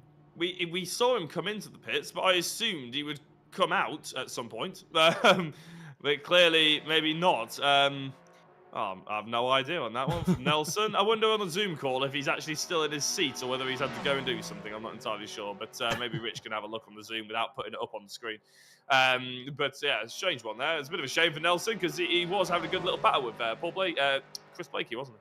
He was, yes, but not sure why he has retired from the race. We're hearing, no, he's not in the Zoom, so I think he is done for the day. That's a shame. Jack Smith is not. He is at Indianapolis. Oliver Gibson is approaching Indianapolis. So I really do think that they've timed this absolutely to perfection. I don't know how orchestrated this has been. I think they've just both been running their genuine pace, and they're going to meet up right at the end if Oliver Gibson doesn't throw it off the road. He was very aggressive there, sliding his way through Indianapolis as he makes his way now towards the final sector of the lap. Still about a minute's worth of driving to be done, though, Oliver. Don't start writing that winner's speech just yet. He's got to make his way through the Porsche curves and the Ford chicane in order to get home to the checkered flag. He looks like he's definitely still concentrating, doesn't he? Pushing hard, I think, to try and set a good lap time to end his evening's work.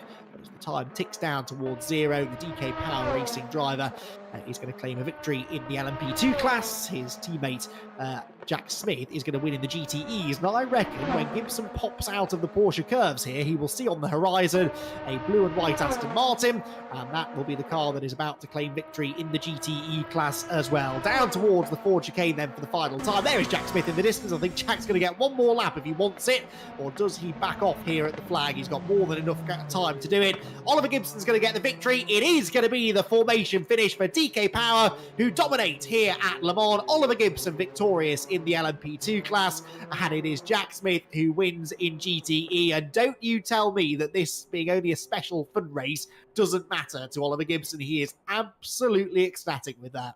Yeah, as he should be. He drove a pretty much perfect race, didn't he? After that first 20 minutes of battling, he actually finally got into his rhythm. He got up to the front. And he ends up driving for about an hour and 20 minutes perfectly.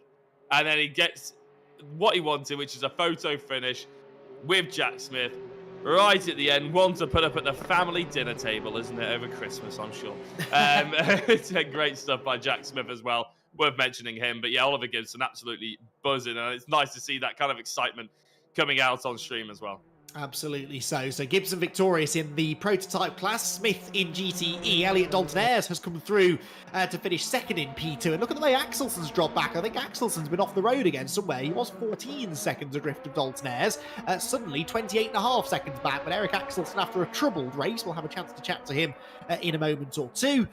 He is going to come home and claim the third place in P2. Fabrizio Torri comes home to finish second in GTE after making a late pit stop as his tyres seemed to be well past their best, but he was over a minute clear of Paul Laramie, who is on course hopefully for third place if he doesn't throw it into the scenery.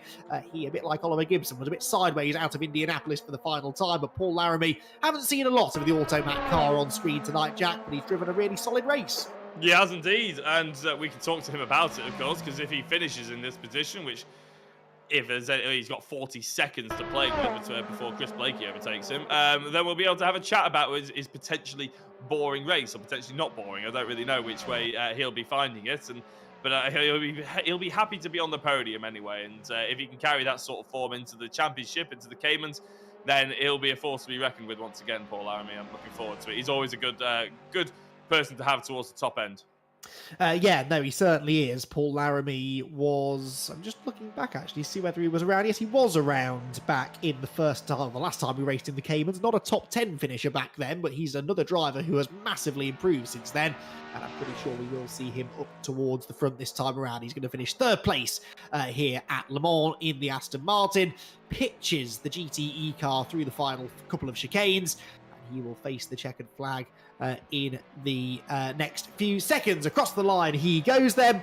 And Paul Laramie claims the race victory then. He crosses the line and will finish off the podium finishers in GTE. Right, it's going to take a little bit of work, I think, to gather all of our drivers together for podium interviews. So we're going to get busy with that. And in the meantime, we're going to take a very, very quick...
Welcome back, everyone, to the VRRC, where our 90-minute endurance race here at Le Mans has just concluded with a dominant performance for the DK Power pairing. We've seen that a few times in recent past. This time, though, with Oliver Gibson and Jack Smith both claiming the race win as they win in their respective classes. It's Oliver Gibson who gets the victory.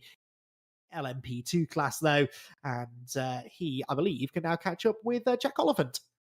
Yes, he can. Sorry, I was expecting to do second place, but it's okay. Yes, Oliver Gibson, congratulations on the big race victory there. You must be absolutely buzzing. We saw your reaction in the car, actually. We already know how. Yeah, I mean, formation over the line, we didn't plan it, but I was praying for Jack to slow down, and yeah, so he did. And yeah, it's a good win at Le Mans, so I'm actually still driving. I'm trying to get back to start-finish line, but yeah, it's just a good win, and I felt like I should have won the endurance race last time. I just got unlucky with a bit of rain, and then after that was my fault, so to get a bit of redemption is nice. But yeah, perfect race for me. It did look like a pretty perfect race, apart from the first 15, 20 minutes, where you probably had a bit more of a headache than you were expecting, didn't you? Getting these things off the line looked a little bit tricky. Yes, very much so. Don't know what happened, to be honest. But I think I don't know what happened really. I think I bogged down a bit and then tried getting more revs in, and obviously revs equals wheel spin, so just span the wheels and off I didn't go. So yeah, and then after that, just trying to stay with them because they were very quick in the first, I don't know, well, the whole race obviously, but in that first bit I was thinking, oh, this could be a long race. But yeah, no, at the start definitely gave me a headache. There was a couple, I don't want to say near misses, but that's sort of what they were. Obviously, that's going to happen. And yeah, no, in the end, good result. Just a bit disappointing on that start. Well, you say disappointing. I mean, you got the race win, didn't you? And then with about 50 or an hour and 10 to go, actually, you were pretty much back into the lead. It did give us an awesome watch, I have to say, but there's going to be more on who the stars of the show were in terms of the racing with Andy and in a couple of seconds' time on the podium. But yeah, Oliver Gibson, it was awesome. I know this feels a little bit short, but we've got 6 interviews to go through. So big congratulations on the special event, and hopefully we'll be seeing you in the Caymans. Yes, definitely. Right, brilliant stuff. Well done, Oliver. We'll speak to you next season. Yes, cheers. Thanks to the sponsors. Nice stuff. Well done to Oliver then, who wins from pole, but it wasn't quite. It had a fantastic battle in the early stages with, amongst others, Elliot Dalton-Ayres, who ends up coming home in second place. Elliot, welcome back to the commentary box. Been a while since we had a chance to have a chat here, and yeah, great to have you back on the podium. Did you enjoy the opening half hour or so of that race as much as we did?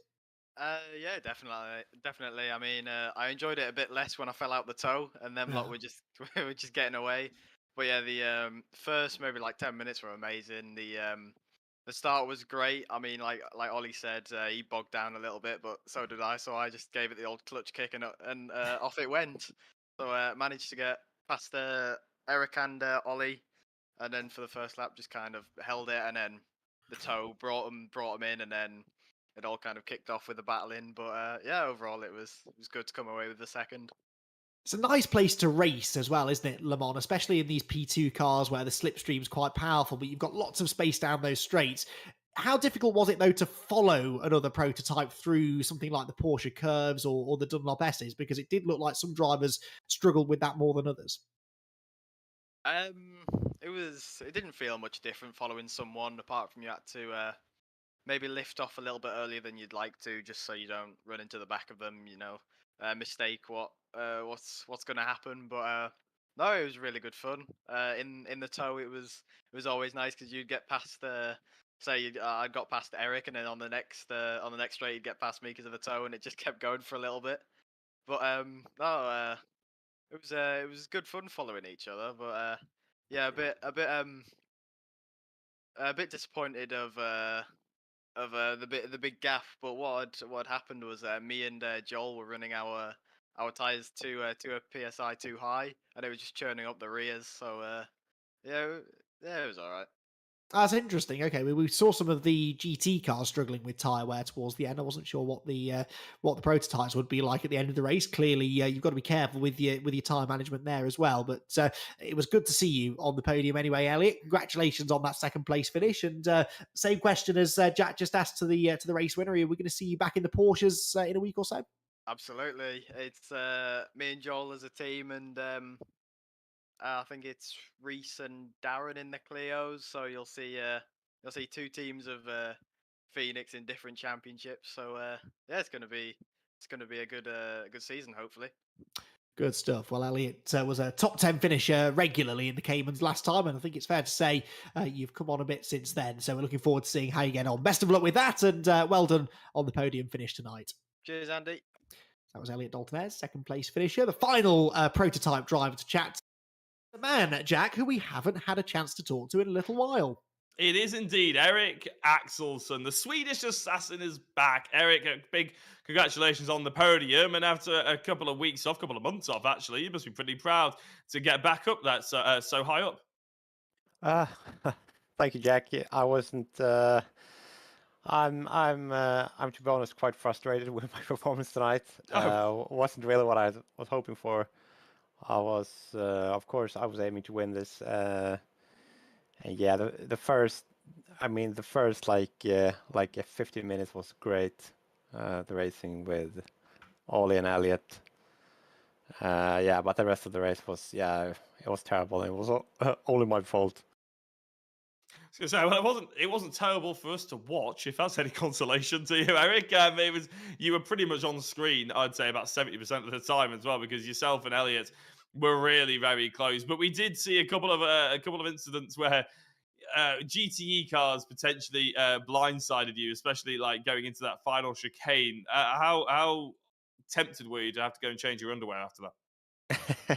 Yeah, well, This is my first time, running like an LMP race with class.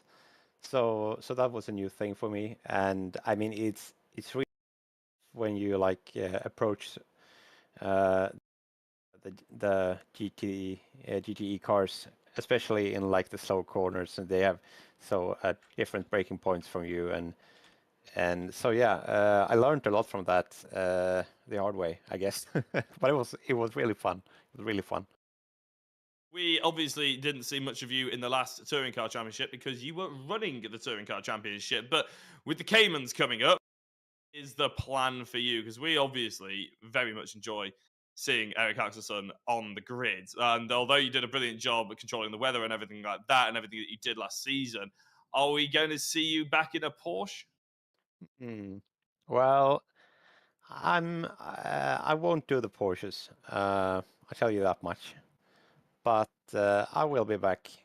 I will be back.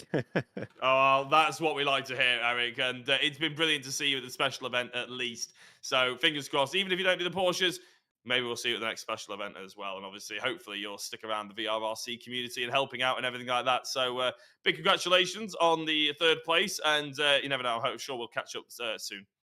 Thank you, Jack. Yeah, absolutely. Echo those thoughts. Eric Axelsson is certainly a big part of the community here at the VRRC, as is Jack Smith, who just can't stop winning at the moment. Jack, our double reigning champion in the touring cars, started from pole position in the GT class tonight, led every single lap, I think, and managed to win by a pretty cool. It doesn't get a lot better than that, Jack.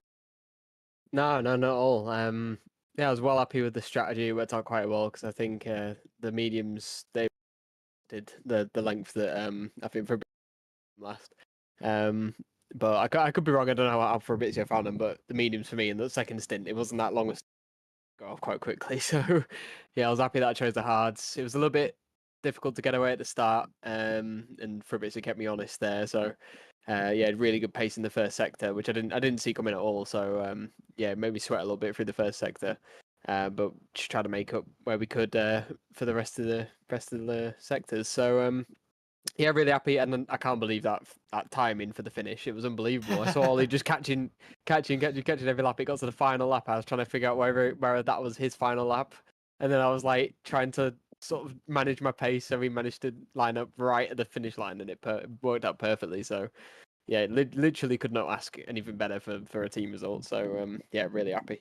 If only things were that straightforward when you start fighting for a championship in the touring cars, or perhaps in the Porsches, if we'll have you back for that in the next few weeks. But yeah, you mentioned tyres there. We'll chat to Fabrizio in a moment, but he had to make a late pit stop. Looked like he was really sliding around a bit. As it transitioned from night to daytime, do you feel a particularly big difference in the way that the car was handling, and then also what effect that had on the tyres? To be honest, I under pressured my tires a bit, so I had them set up in a way that it was the perfect pressure for where I went through the Porsche curves, because that's where the tires are used the most. Because obviously it's a long old track, Le Mans, so there's different. They're never going to be perfect for the whole track, right? So I set them up for Porsche curves, and I think when it got today, it was near the end of the stint anyway, so the tires sort of started to go off anyway.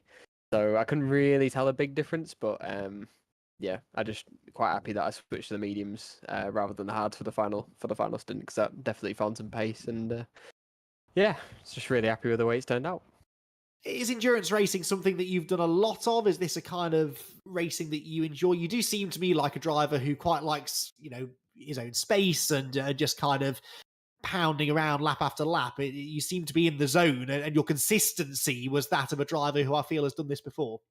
Yeah, so I've done, oh god, how many different sims? I've done like R Factor iRacing 24 hours at this track, so I kind of know it inside out. I know all the little like nuances and stuff, which is probably why I was a fair bit down the road. So like you said, you go into a zone. I try to explain this to people, but they don't really understand it that much.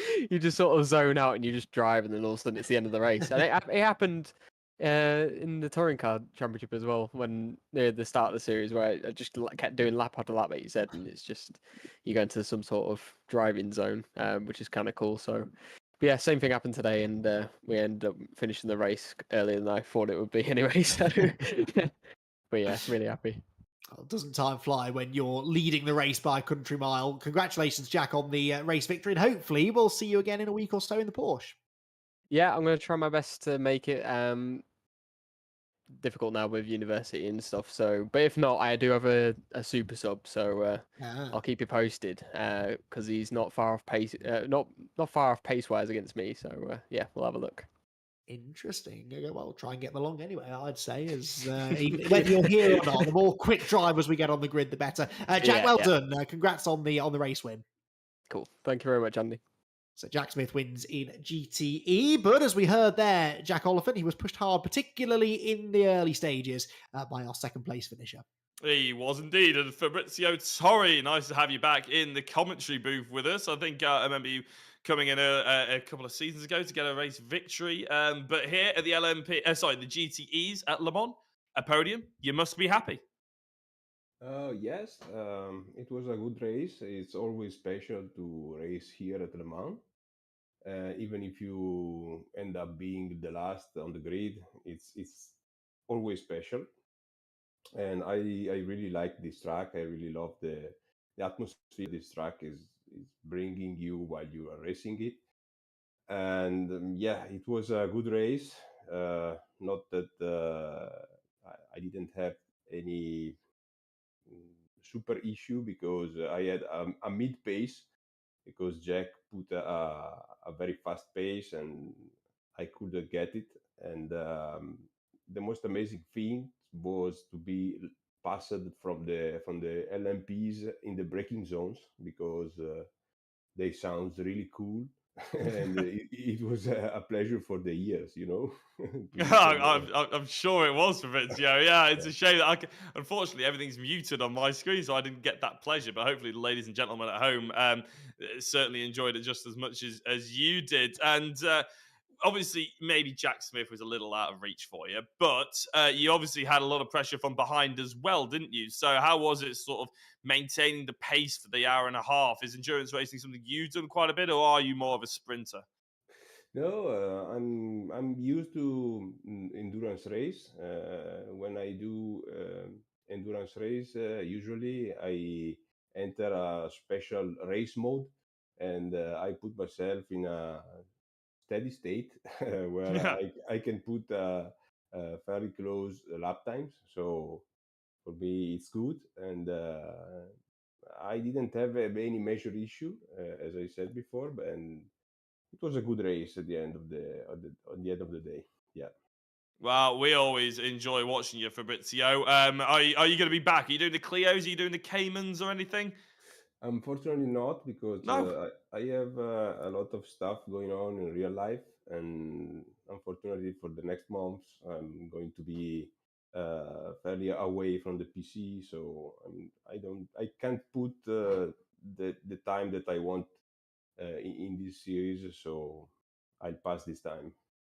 That is a great shame, Fabrizio, because from what we saw, you've been improving pretty much week on week, and obviously going into the rear-wheel drives, the GTEs, we thought, you know what, he's on for a potentially strong championship next time around. But fingers crossed, we'll be seeing you again in a couple of months, maybe after Christmas or something like that. Things calm down for you, we can have you back on grid.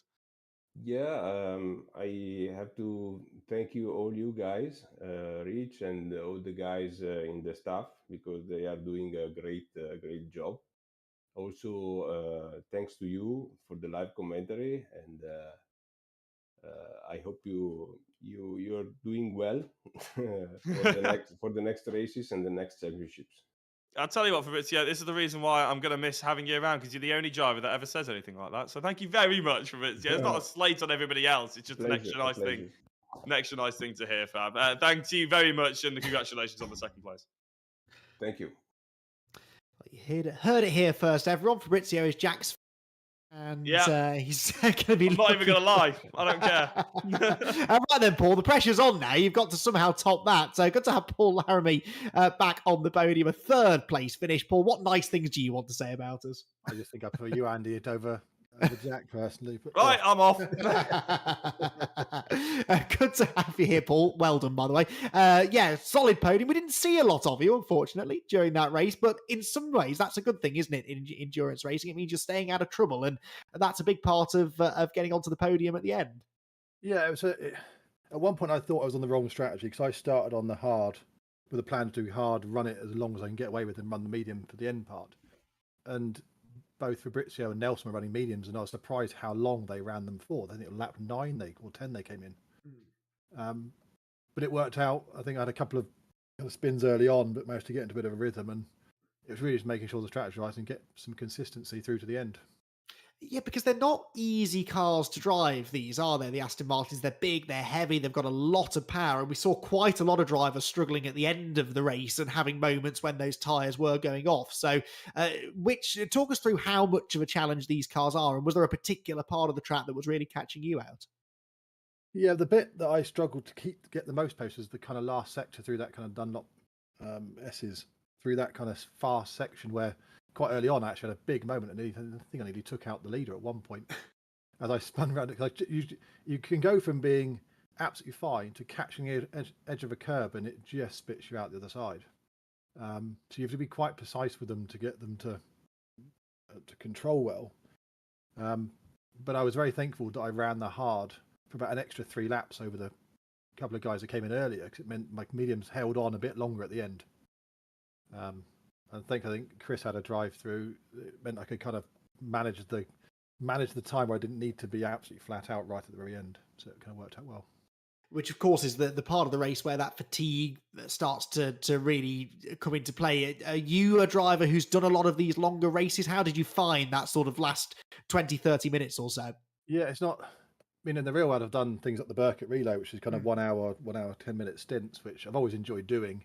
We don't tend to do a lot of the endurance stuff in the sim, but yeah, enjoyed it. Really enjoyed it. It was it wasn't too worn out at the end, so yeah, it was good. Good. I think the sprint gives you more of that kind of, you have more battling, more kind of racecraft, but yeah, it's good. You probably learn quite a lot, I think, about yourself as well as about how best to drive in a long distance race as well, don't you? So yeah, something I've always enjoyed, and hopefully we'll have more of it in the future here at the VRRC. But for now, Paul, congratulations on the podium. Great to have you back here. Always a pleasure to have a chat. And yeah, we'll see you again soon. I'm sure you're back for the Porsches. Absolutely. Thanks, Jack. Thanks, Andy. We'll see you in the Porsche. Looking forward to it. Got there in the end, our 6 podium finishers, and well, in a way, our podium finishers in the championship as well, because it's a 1-race series, this, and Oliver Gibson confirmed as the race winner, with Elliot Dalton-Ayres second and Eric Axelson the third, this all within the LMP class, of course. Joel Lask just missed out on the podium with 4th ahead of Josh Martin, Andy Carroll, and newcomer Case Willems, who I don't think made it to the end, or maybe had to make an extra pit stop, but good to have him out on the not the last time that we will see him in GTE. Jack Smith dominant for DK Power Racing, with Fabrizio Torri in second. Paul Laramie, as we've just heard, coming home in third ahead of Chris Blakey, Alok Iyengar, Darren Butler, Nelson Abrinosa after a couple of issues towards the end, whilst Mark Stokes and John Jones, unfortunately, not running at the end of what was a very, very entertaining race. That is Jack Oliphant, that just about brings things to a close. We've been here a little bit longer than we're used to, but I thoroughly enjoyed it. And hopefully, if we run another one of these in the future, which I'll certainly be lobbying for, we'll get a few more drivers on the grid, because I think there's some real potential here. Oh, I think there is as well. By the sounds of it, the 6 drivers that we just had a chat to all enjoyed it. Quite a lot of them actually said they come from endurance racing. So although sprint racing is a good sort of side hustle for them, you could argue, I'm sure everybody would enjoy trying to stretch their legs a little bit in some more endurance fiascos. Maybe even only 1 a month or something like that, or a long-standing championship between each of the major championships. I don't know. We'll have to see. But a big thank you to all the sponsors and the partners as well for joining on with the VRRC and this special event. I'm sure hopefully they'll be back for the major events as well in a couple of weeks' time. Indeed so. For now, though, thank you everyone for watching. We will be back with the Cayman Cup and the Renault Clios within the next week or so. Be sure, if you want to get yourself out onto the grid, to head over to our Discord and get your entries in. But for now, thank you to Jack Oliphant, to all of our drivers, and of course to Rich Hayden, who I think has done a splendid job for his first time producing our show. We will all be back for the Cayman Cup in the near future.